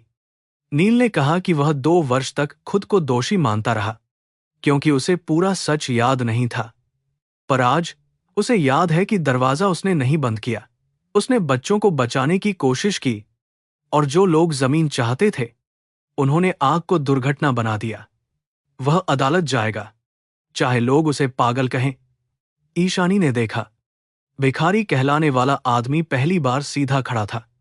उसके फटे कपड़े अब भी वही थे, पर उसकी आंखों में भीख नहीं, प्रतिज्ञा थी। उस क्षण ईशानी का मन उसके आगे आदर से झुक गया। सभा के बाद काव्या ने तय किया कि वह प्रारंभिक रिपोर्ट तुरंत प्रकाशित करेगी, पर पूरा खुलासा तभी करेगी जब दस्तावेज सुरक्षित जगह पहुंच जाएंगे। उन्हें उदयपुर लौटना था, फिर जयपुर में मानवाधिकार वकील से मिलना था। गांव वालों ने नील को जाने से पहले राख मिली मिट्टी की छोटी थैली दी। रूपली ने कहा कि इसे अदालत में ले जाना, ताकि वहां भी हमारे बच्चों की धरती बोले। नील ने थैली अपने माथे से लगाई। ईशानी ने लाल रिबन और मिट्टी की थैली को अपने बैग में रखा। वह अब किसी दुल्हन की पोटली नहीं, संघर्ष की गठरी थी। वे भोर से पहले जीप से निकले। रास्ते में पहाड़ी मोड़ पर अचानक 2 ट्रक आड़े खड़े दिखाई दिए। ड्राइवर ने ब्रेक मारी, पीछे से एक और गाड़ी आकर रुकी। काव्या ने तुरंत कैमरा छिपाया। 4 आदमी उतरकर उनकी ओर बढ़े। उनमें से एक ने नील को पहचान कर कहा कि मास्टर, इस बार नदी में नहीं, खाई में जाएगा। ईशानी का रक्त जम गया। नील पीछे हटना चाहता था, पर कंधे का दर्द उसे रोक रहा था। तभी ड्राइवर, जो भीमा काका का भतीजा था, फुसफुसाया कि सब झुको। उसने जीप अचानक खेत की मेड़ की ओर मोड़ दी। जीप उछलती हुई कच्चे रास्ते पर भागी। पीछे से पत्थर फेंके गए, एक कांच टूट गया। काव्या के माथे से खून निकल आया। ईशानी ने नील को सीट के नीचे दबाए रखा। धूल के बादल ने पीछा करने वालों को कुछ देर रोका। वे एक सूखी नदी के तल से होकर निकले और जंगल की ओर मुड़ गए। ईशानी के भीतर डर इतना तेज था कि उसे लगा सांस टूट जाएगी, पर उसी डर में एक नया निश्चय भी पैदा हो रहा था। यह हमला प्रमाण था कि वे सही दिशा में बढ़ रहे हैं। झूठ हमेशा वहीं हिंसक होता है जहां सच निकट हो। दोपहर तक वे एक छोटे कस्बे की धर्मशाला पहुंचे। काव्या ने अपने सहयोगी को दस्तावेजों की तस्वीरें भेजीं। नील थक कर सो गया। ईशानी बरामदे में बैठी रही, हाथ में लाल रिबन लिपटा हुआ। तभी उसके फोन पर देवयानी सा का संदेश आया। उसमें केवल लिखा था कि तुम्हारी मां ने भी बांसवाड़ा के लिए आवाज उठाई थी। उसकी पुरानी डायरी के अंतिम पन्ने गिरधारी के कमरे में बंद है। ईशानी ने संदेश पढ़ा और उसके भीतर बिजली सी दौड़ गई। पिता का अपराध अब केवल स्कूल की आग तक सीमित नहीं रहा। मां की चुप कराई गई आवाज भी उसी अंधेरे में कैद थी। शाम ढलते समय ईशानी ने नील को जगाया और कहा कि उन्हें उदयपुर लौटना होगा, मगर हवेली में बेटी बनकर नहीं, साक्ष्य खोजने वाली गवाह बनकर। नील ने थकी आंखों से उसे देखा और बोला कि यदि वे तुम्हें चोट पहुंचाएंगे तो मैं खुद को क्षमा नहीं करूंगा। ईशानी ने शांत होकर कहा कि चोट से डरकर जीना पहले ही हार जाना है। उसने पहली बार अपने भविष्य को स्पष्ट देखा। न वैभव, न विवाह, न परिवार की स्वीकृति, केवल कठिन रास्ता जिसके दूसरे छोर पर शायद न्याय की एक छोटी लौ जल सके। उसी लौ के लिए उसने सब कुछ छोड़ दिया था। उदयपुर लौटना किसी विजय की तरह नहीं, किसी ऐसे घर में प्रवेश करने जैसा था जहां हर दीवार पहचानती थी और फिर भी शत्रु हो चुकी थी। धर्मशाला से निकलकर वे रात की बस में बैठे, क्योंकि खुले रास्तों पर कंपनी की गाड़ियां पीछा कर सकती थीं।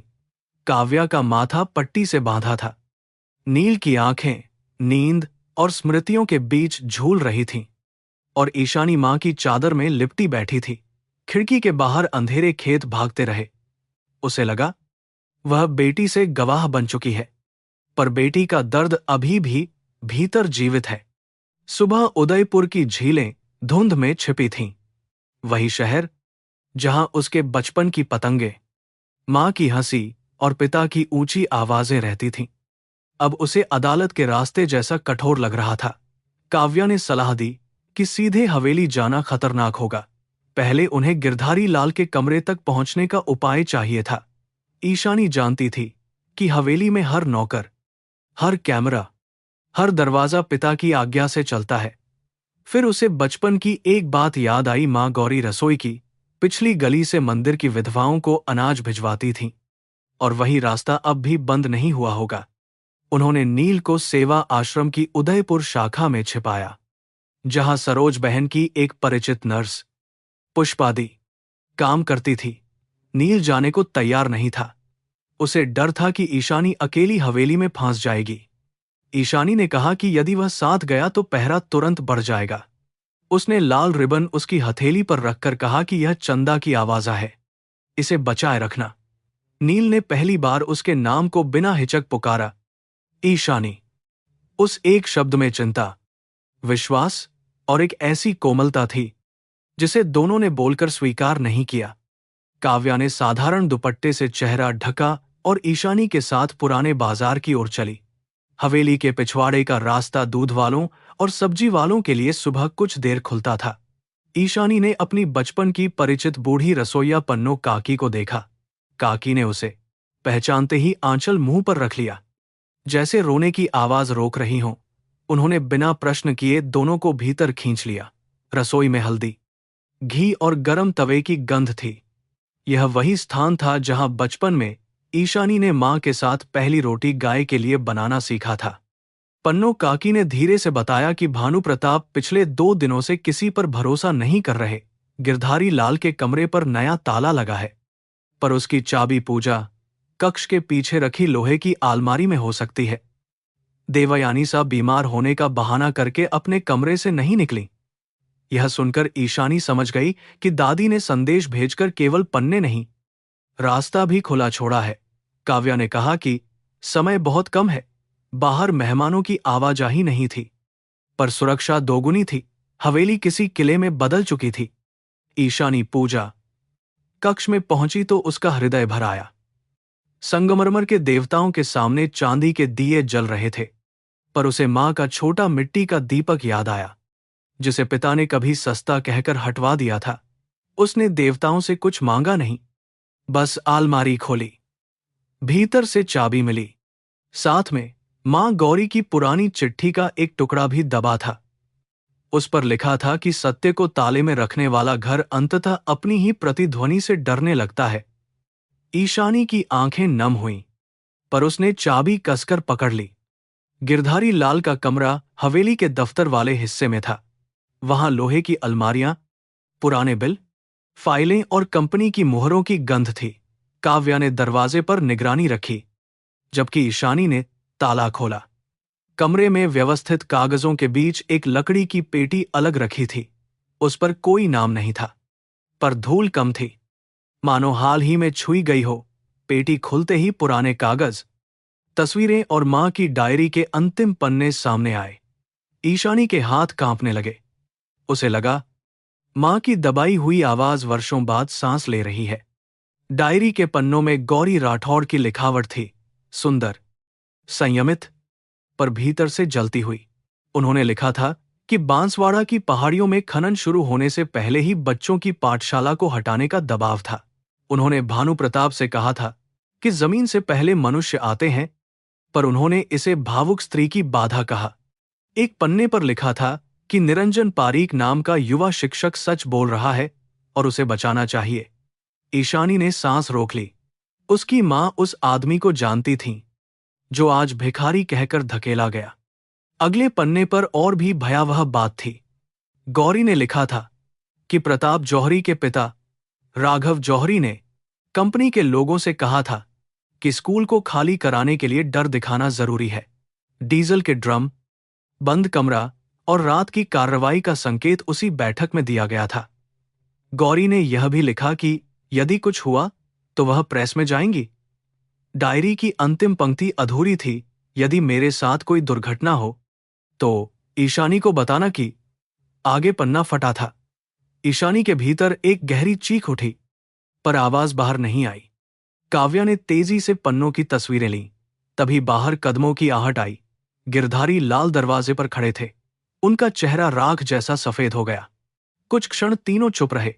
फिर गिरधारी ने दरवाजा बंद किया और कहा कि भागना होगा। ईशानी ने विस्मय से उसे देखा। जो आदमी अब तक पिता का आज्ञाकारी प्रतीक था, उसकी आंखों में टूटन थी। उसने स्वीकार किया कि गौरी मैडम ने पन्ने उसे दिए थे, पर वह डर गया। उनके मरने के बाद उसने सब छिपा दिया।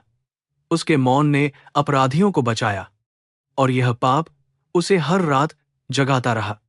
ईशानी ने पूछा कि मां की मृत्यु दुर्घटना थी या नहीं। गिरधारी लाल ने दीवार का सहारा लिया।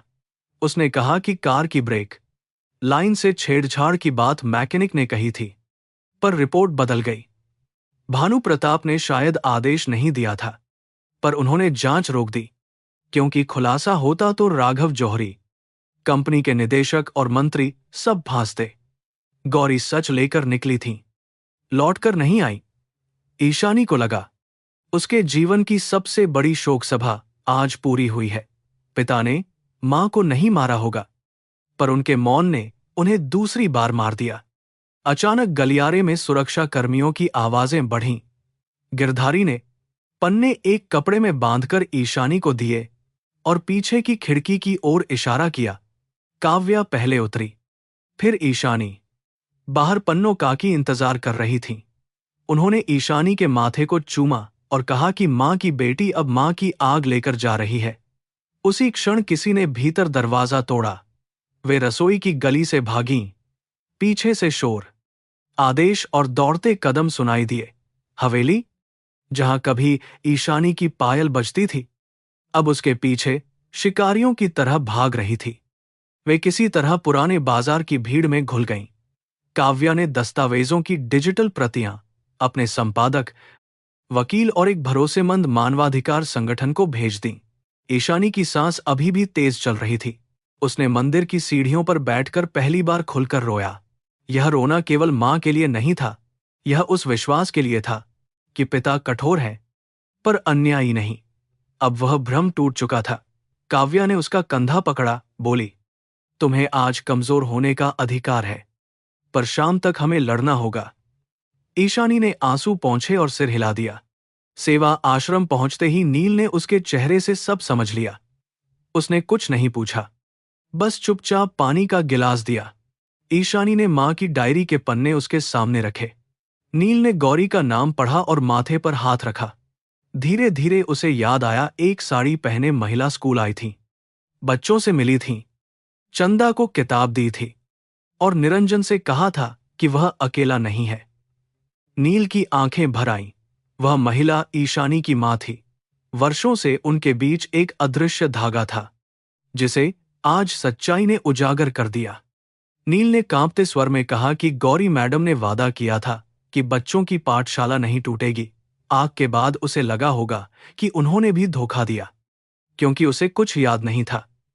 ईशानी ने कहा कि मां ने धोखा नहीं दिया, उन्हें चुप करा दिया गया। दोनों लंबे समय तक बैठे रहे। उस मौन में शोक भी था और अजीब सांत्वना भी। ईशानी को लगा वह नील को केवल आज नहीं बचा रही, मां की अधूरी प्रतिज्ञा, चंदा की लाल रिबन और अपने ही बचपन की करुणा को एक साथ बचा रही है। शाम को मानवाधिकार वकील फरहा कुरैशी आश्रम पहुंची। वे अनुभवी, शांत और पैनी आंखों वाली स्त्री थीं।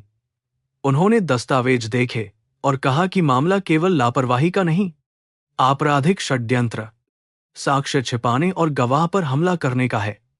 पर उन्होंने चेताया कि अदालत से पहले जनसुनवाई और प्रेस में नियंत्रित खुलासा जरूरी है, क्योंकि ताकतवर लोग फाइल गायब कर सकते हैं। नील को शपथ पत्र देना होगा, गांव वालों के बयान दर्ज होंगे और ईशानी को अपने पिता के विरुद्ध बोलना होगा। यह अंतिम बात सुनते ही कमरे में सन्नाटा छा गया। ईशानी ने पिता का चेहरा याद किया जब उन्होंने उसे चलना सिखाया, जब मां की चिता के पास पहली बार रोए, जब उसके जन्मदिन पर हाथी दांत की गुड़िया लाए। फिर उसने रूपली की आंखें, चंदा का रिबन और मां की फटी डायरी याद की। उसने कहा कि वह पिता से घृणा नहीं करना चाहती, पर सत्य को पिता कहकर क्षमा नहीं दे सकती। फरहा कुरैशी ने धीरे से सिर झुकाया, बोली कि न्याय की सबसे कठिन कीमत यही है, कभी कभी हमें अपने प्रेम को भी कटघरे में खड़ा करना पड़ता है। अगले दिन प्रेस कॉन्फ्रेंस एक छोटे सभागार में रखी गई। बड़े चैनलों के साथ स्थानीय पत्रकार, सामाजिक कार्यकर्ता और कुछ छात्र भी आए। काव्या ने प्रारंभिक रिपोर्ट जारी की। स्क्रीन पर आर्या पाठशाला की पुरानी तस्वीर, जली नींव, गायब सरकारी पत्र, गौरी की डायरी और नील का पहले और अब का चेहरा दिखा। सभागार में फुसफुसाहट फैल गई। जब नील बोलने उठा तो उसके हाथ कांप रहे थे। ईशानी उसके पास खड़ी रही, पर उसने माइक स्वयं पकड़ा। उसने कहा कि वह भीख नहीं, न्याय मांगने आया है। यह वाक्य कमरे की हवा बदल गया। नील ने बच्चों के नाम लिए और आग की रात का बयान दिया। फिर ईशानी खड़ी हुई, कैमरे उसकी ओर मुड़े। उसने कहा कि वह भानु प्रताप राठौड़ की बेटी है और यदि उसके पिता या उनकी कंपनी ने सच छिपाया है तो उन्हें भी कानून के सामने उत्तर देना होगा। उसने मां गौरी की डायरी का उल्लेख किया, पर निजी पीड़ा को प्रदर्शन नहीं बनाया। उसने केवल इतना कहा कि भारत की किसी भी बेटी को अपने पिता का नाम बचाने के लिए किसी और की बच्ची की राख पर चुप नहीं बैठना चाहिए। सभागार में देर तक मौन रहा। फिर प्रश्नों की आंधी उठी। उस खुलासे ने राज्य में तूफान मचा दिया। सोशल मीडिया पर लोग बंट गए। कुछ ईशानी को साहसी कह रहे थे, कुछ पिता की संपत्ति हथियाने की साजिश। राठौड़ समूह ने बयान जारी किया कि दस्तावेज जाली हैं और ईशानी मानसिक दबाव में है। प्रताप जौहरी ने उसे चरित्रहीन कहने वाले संकेतों से भरा साक्षात्कार दिया, पर इस बार कहानी दब नहीं सकी। बांसवाड़ा के गांवों से वीडियो आने लगे, जिनमें माताएं अपने बच्चों की तस्वीरें लेकर बोल रही थीं। नील का मैं भीख नहीं, न्याय मांगता हूं वाक्य दूर दूर तक फैल गया। भानु प्रताप ने रात में आश्रम के बाहर आकर ईशानी से मिलने की मांग की। फरहा ने मना किया, पर ईशानी स्वयं बाहर आई। पिता पहली बार थके हुए दिख रहे थे। उन्होंने कहा कि वह सब कुछ नष्ट कर देगी, कंपनी, मजदूरों की रोजी, परिवार का नाम, दादी की उम्र।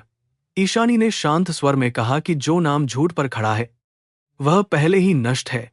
भानु प्रताप की आंखों में आंसू चमके, पर उन्होंने उन्हें गिरने नहीं दिया।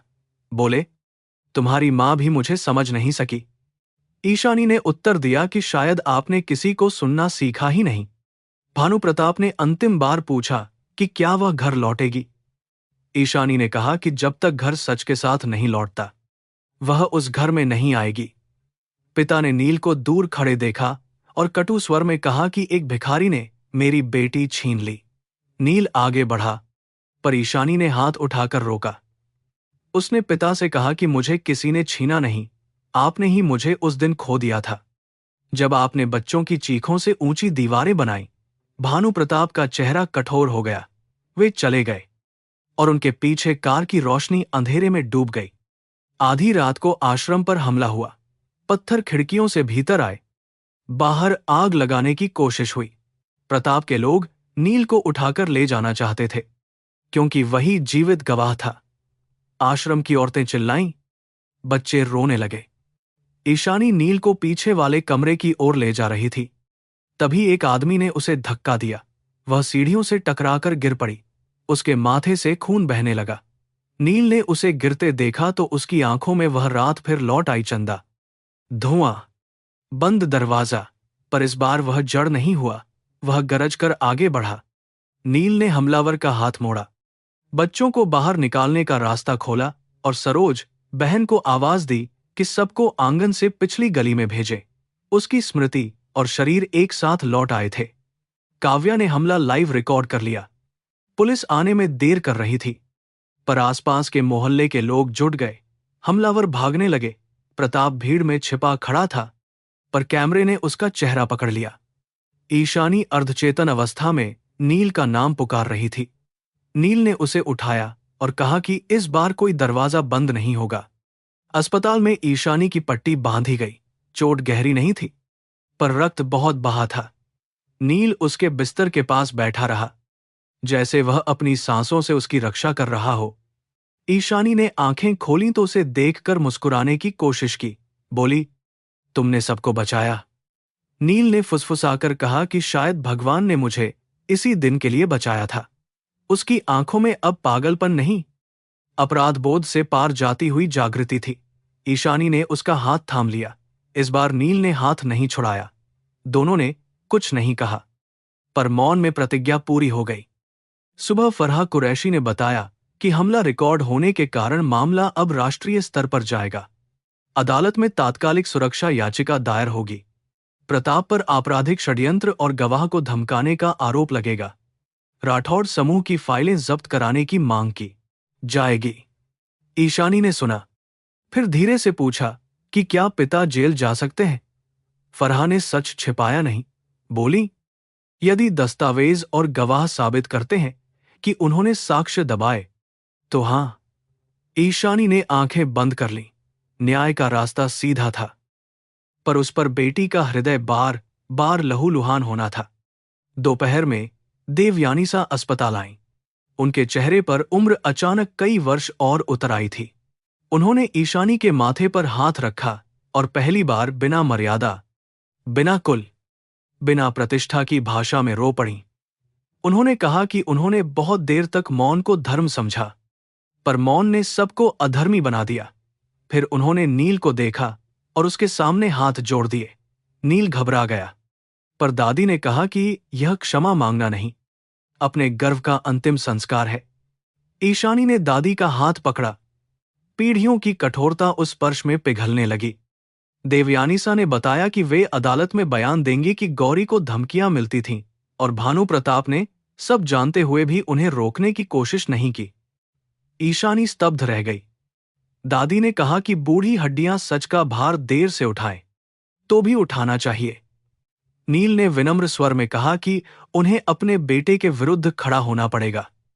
देवयानीसा ने उत्तर दिया कि मां होना और न्याय से भागना अलग बातें हैं। यदि बेटा पाप ढो रहा है तो मां का आशीर्वाद उसे बचाने के लिए नहीं, स्वीकार करने की शक्ति देने के लिए होना चाहिए। रात को अस्पताल की खिड़की से झील की दूर की रोशनी दिख रही थी। ईशानी ने नील से पूछा कि जब सब समाप्त होगा तब वह क्या करेगा। नील ने बहुत देर तक सोचा, बोला कि यदि बच्चे लौट नहीं सकते तो उनके नाम से स्कूल लौटना चाहिए। जहां खदान ने रास्ता काटा वहीं पाठशाला बने, जहां कोई दरवाजा बाहर से बंद न कर सके। ईशानी की आंखें भर आईं। उसने कहा कि वह भी वहीं काम करेगी यदि गांव वाले उसे स्वीकार करेंगे।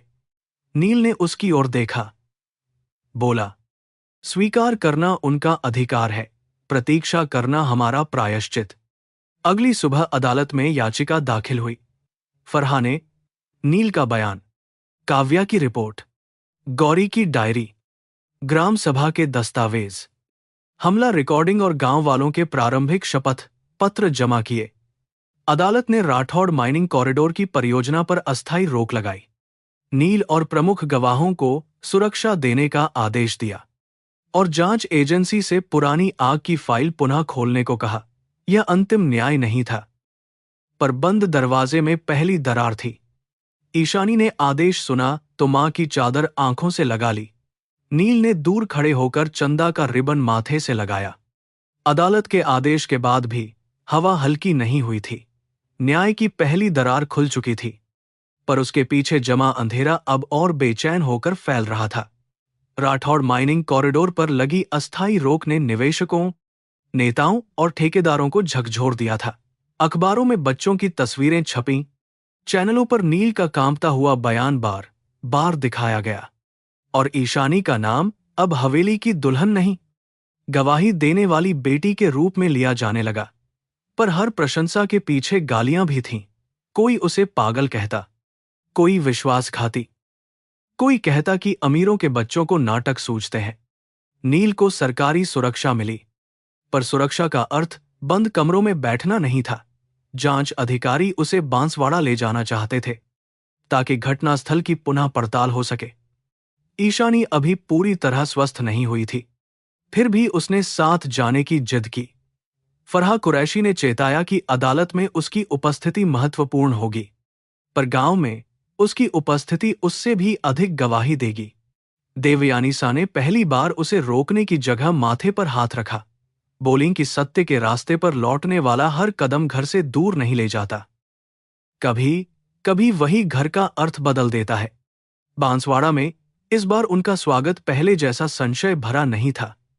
सावधानी अब भी थी, पर रूपली ने ईशानी को देखकर दरवाजे पर पानी रखा, जैसे लंबी यात्रा से लौटी बेटी को दिया जाता है। ईशानी ने उस पानी को दोनों हाथों से ग्रहण किया। उसे लगा, यह स्वीकृति नहीं, परीक्षा का अगला चरण है। नील पुराने स्कूल के अवशेषों के पास खड़ा रहा। जांच टीम ने नींव खोदी। राख के नीचे लोहे की कुंडी, जले ड्रम का अवशेष और कंपनी के सुरक्षा टैग मिले। हर वस्तु चुप थी, पर कानून की भाषा में बोलना शुरू कर चुकी थी। गांव वालों के बयान दर्ज हुए, एक एक कर माताएं, मजदूर, चरवाहे और पुराने पंचायत सदस्य सामने आए। कुछ रोते रोते रुक जाते, कुछ डरकर पीछे हटते, फिर रूपली या भीमा काका उन्हें संभालते। ईशानी ने देखा कि न्याय केवल अदालत में नहीं बनता, वह उन कांपती आवाजों में बनता है जो वर्षों की चुप्पी तोड़ती हैं। नील बच्चों के नाम बार बार दोहराता, जैसे उन्हें संख्या बनने से बचा रहा हो। जब चंदा की बारी आई, रूपली ने लाल रिबन की दूसरी जोड़ी निकाली। एक ईशानी के पास था, दूसरा उसने जांच अधिकारी को दे दिया। जांच आगे बढ़ी तो फाइलों का जाल खुलने लगा। जिला कार्यालय से गायब पत्र की प्रति कलेक्टर के पुराने सहायक के पास मिली। उसने स्वीकार किया कि ऊपर से दबाव था। उस रात स्कूल के आसपास तैनात पुलिसकर्मी ने गुप्त बयान दिया कि निर्माण कंपनी के लोग आधी रात को आए थे। एक चालक ने बताया कि घायल निरंजन को नदी किनारे फेंका गया था, पर वह बहते पानी में पूरी तरह नहीं गया। शायद किसी चरवाहे ने उसे बचाया। फिर वह स्मृति खोकर भटकता रहा। नील यह सुनकर शांत बैठा रहा। उसके बचने का अपराध बोध अब धीरे धीरे उद्देश्य में बदलने लगा था। राघव जौहरी और प्रताप पर गिरफ्तारी की तलवार लटकने लगी। प्रताप ने पहले सब आरोप झूठे बताए, फिर विदेश जाने की कोशिश की, पर हवाई अड्डे पर रोक दिया गया। वह मीडिया के सामने अब भी अभिमान से भरा था, पर उसकी आंखों में पहली बार डर दिखाई देता था। उसने कहा कि ईशानी ने उसे ठुकराने का बदला लिया है। ईशानी ने कोई उत्तर नहीं दिया। उसे अब निजी अपमान के स्तर पर उतरना व्यर्थ लगा। उसका मौन प्रतिशोध नहीं था, वह उन बच्चों के लिए स्थान बचा रहा था जिनकी कहानी को फिर किसी सस्ते विवाद में बदलने की कोशिश की जा रही थी। सबसे कठिन दिन वह था जब भानु प्रताप राठौड़ को जांच एजेंसी के सामने पेश होना पड़ा। हवेली के बाहर कैमरे थे, निवेशकों के फोन बंद नहीं हो रहे थे, और देवयानी सा मंदिर में बैठी जप कर रही थी। ईशानी दूर से देख रही थी। पिता ने सफेद कपड़े पहने थे, चेहरा थका हुआ, पर चाल में पुरानी कठोरता बची थी। जब वे अंदर गए, उसने पहली बार महसूस किया कि अपराधी भी हमेशा राक्षसों जैसे नहीं दिखते। कभी कभी वे वही लोग होते हैं जिन्होंने हमें गोद में खिलाया, और इसीलिए न्याय की चोट और गहरी लगती है। पूछताछ कई घंटों चली। बाहर अफवाहें उठती रहीं। शाम को खबर आई कि भानु प्रताप ने स्कूल की आग का आदेश देने से इनकार किया, पर गौरी की शिकायतें, ग्राम सभा पत्र और घटना के बाद रिपोर्ट बदलवाने में अपनी भूमिका स्वीकार कर ली। उन्होंने माना कि कंपनी की प्रतिष्ठा और निवेश बचाने के लिए उन्होंने साक्ष्य दबाए, अधिकारियों पर दबाव डाला और निरंजन को दोषी ठहराने वाली कहानी को चुनौती नहीं दी। यह पूर्ण स्वीकारोक्ति नहीं थी, पर मौन की दीवार टूट गई थी। ईशानी ने यह सुनकर आंखें बंद कर लीं। उसे राहत नहीं मिली, केवल भारी थकान आई। रात को भानु प्रताप ने बेटी से मिलने की इच्छा जताई। फरहा ने सलाह दी कि वह चाहे तो मना कर सकती है। ईशानी ने बहुत देर सोचा, फिर गई। हिरासत कक्ष की मोटी सलाखों के पीछे बैठा पिता उसे देखकर उठ खड़ा हुआ। कुछ क्षण दोनों के बीच केवल बीते वर्षों की छाया रही। भानु प्रताप ने कहा कि उसने अपने हाथों से आग नहीं लगाई। ईशानी ने उत्तर दिया कि कभी कभी आग लगाने से बड़ा पाप जलते घर के सामने खड़े होकर दरवाजा बंद रखना होता है। पिता के चेहरे पर दर्द आया, पर उन्होंने विरोध नहीं किया। भानु प्रताप ने धीरे से कहा कि गौरी उससे बेहतर मनुष्य थी। वह हर सभा में उसे मूर्ख, आदर्शवादी कहता रहा, पर मरने के बाद भी वही उसे आईने में देखती रही। उसने स्वीकार किया कि उसने पत्नी को खोने के बाद अपराध को दबाकर बेटी को बचाने का भ्रम पाल लिया, पर सच यह था कि उसने ईशानी से उसका नैतिक विरासत छीन ली। ईशानी की आंखें भर आईं। उसने कहा कि वह उन्हें पिता कहना बंद नहीं कर सकती, पर उनके अपराध को पिता कहकर छोटा भी नहीं कर सकती। भानु प्रताप ने सिर झुका लिया। पहली बार वह सचमुच पराजित दिखे। मुकदमा लंबा चला। अदालत में वकीलों ने नील की स्मृति पर प्रश्न उठाए, उसकी गरीबी को अविश्वसनीय बताया, उसकी टूटन को झूठ सिद्ध करने की कोशिश की। ईशानी को भी कठोर सवाल झेलने पड़े। क्या वह पिता से बदला ले रही थी? क्या नील से उसका संबंध उसके निर्णय को प्रभावित कर रहा था? क्या डायरी सचमुच गौरी की थी? उसने हर प्रश्न का उत्तर संयम से दिया। जब उससे पूछा गया कि उसने एक भिखारी पर विश्वास क्यों किया, उसने कहा कि उसने पहले उसकी भीख नहीं, उसका भय देखा, और भय कई बार सबसे सच्चा दस्तावेज होता है। रूपली अदालत में आई तो पूरा कमरा शांत हो गया। वह पढ़ी लिखी नहीं थी, पर उसके हाथ में चंदा की बची हुई पेंसिल थी। उसने न्यायाधीश से कहा कि उसे कानून की धाराएं नहीं आती, पर वह जानती है कि उसकी बच्ची स्कूल में थी और लौट कर राख बनी। उसने नील की ओर देखकर कहा कि उसने 2 वर्ष तक उसे दोषी समझा, पर अब उसे दोष नहीं, उसका दर्द दिखता है। उसने ईशानी की ओर देखकर कहा कि अमीर की बेटी गरीब की मां का दर्द नहीं लौटा सकती, पर यदि वह सच के साथ खड़ी रहे तो दीवार में खिड़की खुलती है। काव्या की रिपोर्टों ने मामला राष्ट्रीय बहस बना दिया। विस्थापन, खनन, आदिवासी अधिकार, कॉरपोरेट, दान और न्यायपालिका पर दबाव, सब पर चर्चा होने लगी। कुछ लोगों ने कहा कि एक घटना से विकास नहीं रुकना चाहिए। फरहा ने अदालत में उत्तर दिया कि विकास यदि बच्चों की सांसों पर खड़ा हो तो वह प्रगति नहीं। सभ्यता की हार है। अदालत ने स्वतंत्र विशेषज्ञ समिति गठित की। बांसवाड़ा कॉरिडोर की पर्यावरण स्वीकृतियां संदिग्ध पाई गईं। कई अधिकारियों के निलंबन हुए। राघव जौहरी और प्रताप की भूमिका पर अलग आपराधिक मुकदमा चला। सत्ता का जाल धीरे धीरे खुलता गया। फैसले के दिन अदालत भरी हुई थी। नील साधारण सफेद कुर्ते में था। ईशानी ने मां की सूती साड़ी पहनी थी। देवयानी सब पीछे बैठी जपमाला पकड़े थीं और रूपली के हाथ में चंदा का रिबन था। न्यायाधीश ने लंबा निर्णय पढ़ा। स्कूल की आग को दुर्घटना नहीं, आपराधिक लापरवाही और साक्ष्य छिपाने से जुड़ा षड्यंत्र माना गया। राघव जौहरी और संबंधित अधिकारियों को कठोर दंड मिला। प्रताप को गवाह धमकाने और साक्ष्य नष्ट करने की साजिश में सजा हुई। भानु प्रताप को साक्ष्य दबाने, न्याय में बाधा डालने और पीड़ितों को दोषी ठहराने की भूमिका के लिए दोषी ठहराया गया। निर्णय सुनते समय ईशानी रोई नहीं। वह भीतर से इतनी थक चुकी थी कि आंसू मानो किसी और जन्म के लिए बच गए थे। भानु प्रताप ने पीछे मुड़कर उसे देखा। उनकी आंखों में दया मांगने की याचना नहीं थी, बल्कि एक देर से आया स्वीकार था। उन्होंने हाथ जोड़कर रूपली की ओर झुकाया। रूपली ने उन्हें क्षमा नहीं कहा, पर मुंह फेर भी नहीं लिया। नील ने सिर झुका लिया। उसे पता था कि न्याय मृतकों को लौटा नहीं सकता, पर झूठ को उनके नाम से शासन करने से रोक सकता है। यह अपूर्ण था, फिर भी आवश्यक था।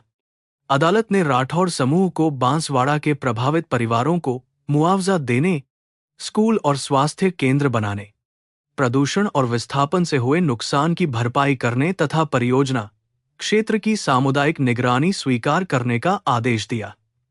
कंपनी के कई हिस्से बेचने पड़े। हवेली की चमक कम हो गई।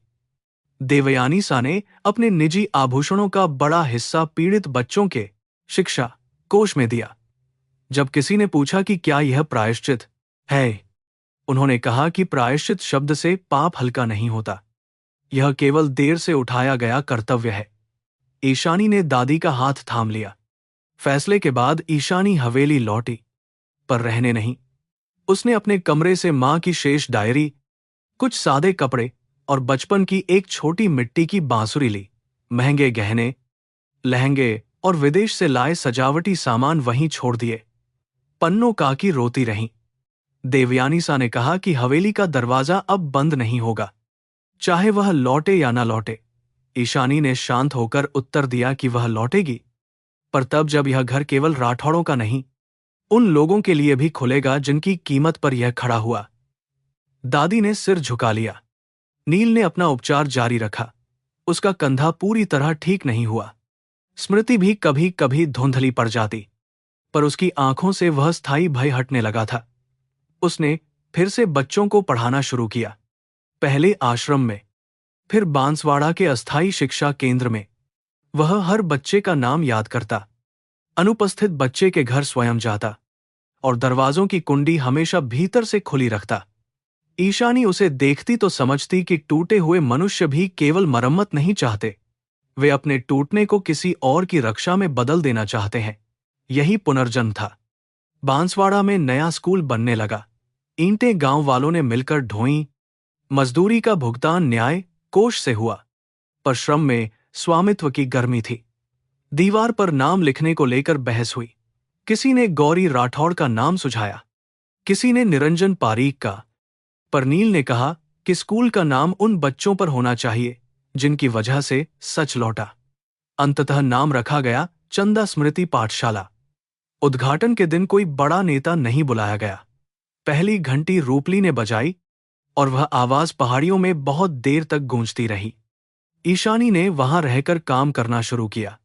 वह बच्चों को हिंदी और गणित सिखाती और शाम को माताओं के साथ बैठकर राशन, दस्तावेज और स्वास्थ्य शिविरों की सूची बनाती। शुरुआत में कुछ लोग दूरी रखते, वे उसे राठौड़ की बेटी कहते। कुछ बच्चे जिज्ञासा से पूछते कि क्या उसके घर में सचमुच 100 कमरे हैं।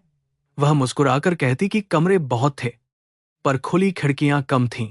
धीरे धीरे बच्चों ने उसे ईशानी दीदी कहना शुरू किया।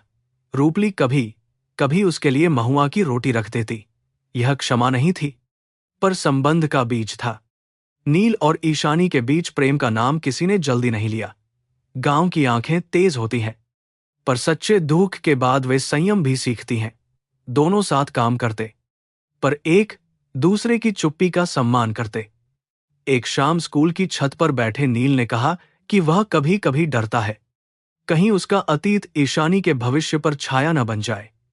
ईशानी ने उत्तर दिया कि उसका भविष्य वह नहीं जो हवेली ने तय किया था, वह अब वही है जो सत्य, श्रम और करुणा से बनेगा। नील ने पूछा कि क्या यह प्रेम है? ईशानी ने मुस्कुराकर कहा कि शायद प्रेम वही है जिसमें कोई किसी को बचाने का दावा नहीं करता, केवल साथ चलता है। कई महीनों बाद भानु प्रताप को अस्थायी चिकित्सकीय जमानत मिली, क्योंकि उनका हृदय कमजोर हो गया था। वे पहली बार बांसवाड़ा आए, बिना काफिले, बिना कैमरे। गांव वालों ने उन्हें देखकर रास्ता नहीं रोका, पर स्वागत भी नहीं किया। वे चंदा स्मृति पाठशाला के बाहर बहुत देर खड़े रहे। बच्चों की आवाज भीतर से आ रही थी। नील ने उन्हें अंदर आने दिया, क्योंकि स्कूल बदले की जगह नहीं था। भानु प्रताप ने रूपली के सामने सिर झुकाया, बोले कि क्षमा मांगने का अधिकार भी शायद खो चुका हूं। रूपली ने कहा कि क्षमा ईश्वर जाने, पर बच्चों के लिए दवा और किताब समय पर पहुंचे, यही काफी है। ईशानी पिता को देखकर भीतर से कांपी, पर भागी नहीं। भानु प्रताप ने कहा कि उसने उसे खोकर ही जाना कि बेटी संपत्ति की उत्तराधिकारी नहीं, आत्मा की याद दिलाने वाली होती है। उसने चंदा की तस्वीर के सामने दीपक जलाया। ईशानी ने उसे रोका नहीं, पर उसके साथ खड़ी भी नहीं हुई। उनके बीच अब प्रेम था, पर दूरी भी थी, करुणा थी, पर विस्मृति नहीं। भानु प्रताप ने जाते जाते कहा कि हवेली का एक हिस्सा आवासीय छात्रावास के लिए दान कर दिया जाएगा, यदि गांव स्वीकार करे। ईशानी ने कहा कि निर्णय गांव करेगा। पिता ने पहली बार बिना आदेश दिए सिर हिला दिया। समय ने घावों को मिटाया नहीं, पर उन पर मेहनत की परतें चढ़ने लगीं। स्कूल में पहली वर्षगांठ पर बच्चों ने नाटक किया, एक नदी की कहानी जिसे पहाड़ रोकना चाहता था, पर वह रास्ता बनाती रही। नील ने मंच के पीछे खड़े होकर आंसू पोंछे। ईशानी ने रूपली के साथ बैठकर तालियां बजाईं। देवयानी सा भी आईं, साधारण सूती साड़ी में, और बच्चों को मिठाई बांटी। किसी ने उनके चरण छुए तो उन्होंने कहा कि पहले किताब उठाओ। यह सुनकर ईशानी ने मां को याद किया, शायद पीढ़ियां सच में बदल सकती हैं, यदि उन्हें अपने गर्व से नीचे उतरना स्वीकार हो। उसी वर्ष दीपावली पर नील और ईशानी ने कोई वैभवशाली विवाह नहीं किया। गांव के नीम के पेड़ के नीचे रूपली, देवयानी सा, सरोज बहन, काव्या, फरहा और बच्चों की उपस्थिति में उन्होंने केवल एक दूसरे के गले में गेंदे की माला डाली। कोई महंगा मंडप नहीं था, केवल मिट्टी के दिए, हल्दी लगे हाथ और पहाड़ी हवा में तैरती भजन की धीमी धुन थी। नील ने प्रतिज्ञा की कि वह अपने अतीत के घावों को दीवार नहीं बनने देगा। ईशानी ने प्रतिज्ञा की कि वह उसके साथ दया से नहीं, समानता और सम्मान से चलेगी। विवाह के बाद भी लोग बातें करते रहे।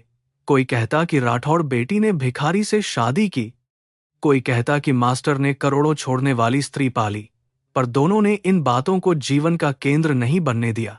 नील सुबह बच्चों को पढ़ाता, ईशानी महिलाओं की सहकारी संस्था चलाती, और शाम को दोनों स्कूल के बरामदे में बैठकर अगले दिन की सूची बनाते।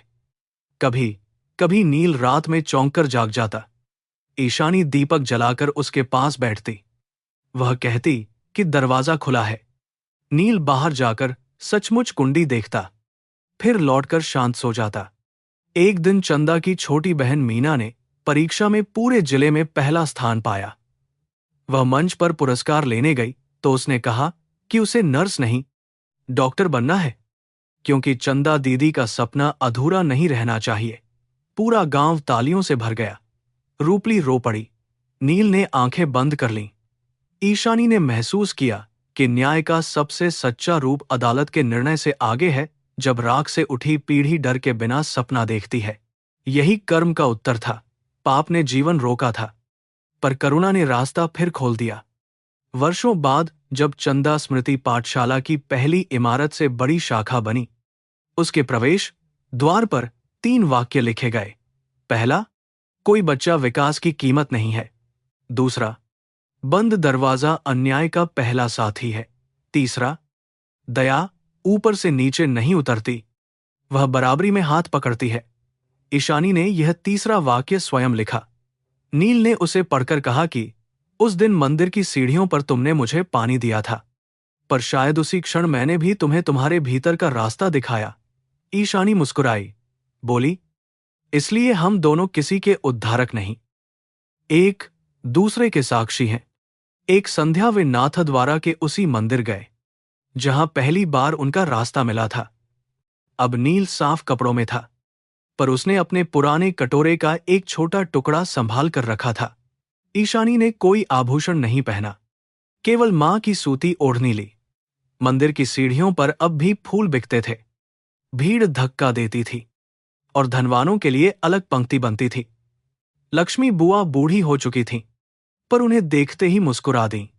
उन्होंने कहा कि तब लोग तुम्हें पागल कह रहे थे, अब कथा कहते हैं। ईशानी ने उत्तर दिया कि मनुष्य को कथा बनने में बहुत आंसू लगते हैं। मंदिर के बाहर एक नया भिखारी बैठा था, जिसके पैर में घाव था।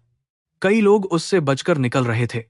नील उसके पास बैठ गया और उसका पैर देखने लगा। ईशानी ने पानी दिया। कुछ श्रद्धालु ठिठक कर देखने लगे। शायद किसी ने उन्हें पहचान लिया, शायद नहीं, पर इस बार कोई सुरक्षाकर्मी लाठी लेकर नहीं आया। एक छोटी लड़की अपनी मां का हाथ छोड़कर आगे बढ़ी और अपने प्रसाद का टुकड़ा उस आदमी को दे दिया। ईशानी ने उस बच्ची को देखा और मन ही मन मां, चंदा और उन सबके नाम याद किए, जिनकी पीड़ा ने उसे नया जन्म दिया था। प्रार्थना के समय ईशानी ने आंखें बंद कीं। उसने ईश्वर से धन, वैभव, संतान, प्रतिष्ठा कुछ नहीं मांगा। उसने केवल इतना कहा कि उसके भीतर का भय कभी करुणा से बड़ा न हो। नील ने चुपचाप हाथ जोड़े और उन बच्चों के नाम फिर दोहराए। बाहर सूर्य ढल रहा था। मंदिर की घंटियां बज रही थीं और हवा में घी के दीपकों की गंध थी। कभी वह यहां एक घायल भिखारी की तरह धकेला गया था। आज वह झुका तो केवल अपने ईश्वर और अपने विद्यार्थियों की स्मृति के सामने। कोई मनुष्य जन्म से ऊंचा नहीं, पर कर्म से उठ सकता है। जब वे सीढ़ियां उतर रहे थे, ईशानी ने पीछे मुड़कर देखा। मंदिर, भीड़, फूल, धूल, धूप सब वही था, पर उसके भीतर की दृष्टि बदल चुकी थी। उसने एक दिन सचमुच सब कुछ छोड़ दिया था। माला, हवेली, विवाह, उपनाम, सुरक्षा। पर अब समझ आया कि उसने सब कुछ खोया नहीं। उसने वह पाया जो खरीदा नहीं जा सकता, स्वतंत्र आत्मा, श्रम से बना संबंध, पीड़ा से जन्मी करुणा और ऐसा प्रेम जो किसी को नीचे देखकर नहीं, बराबर चलकर जीता है। नील ने उसका हाथ थामा। दोनों सड़क पर उतरे, जहां जीवन अपनी पूरी कठिनाई और पूरी रोशनी के साथ प्रतीक्षा कर रहा था।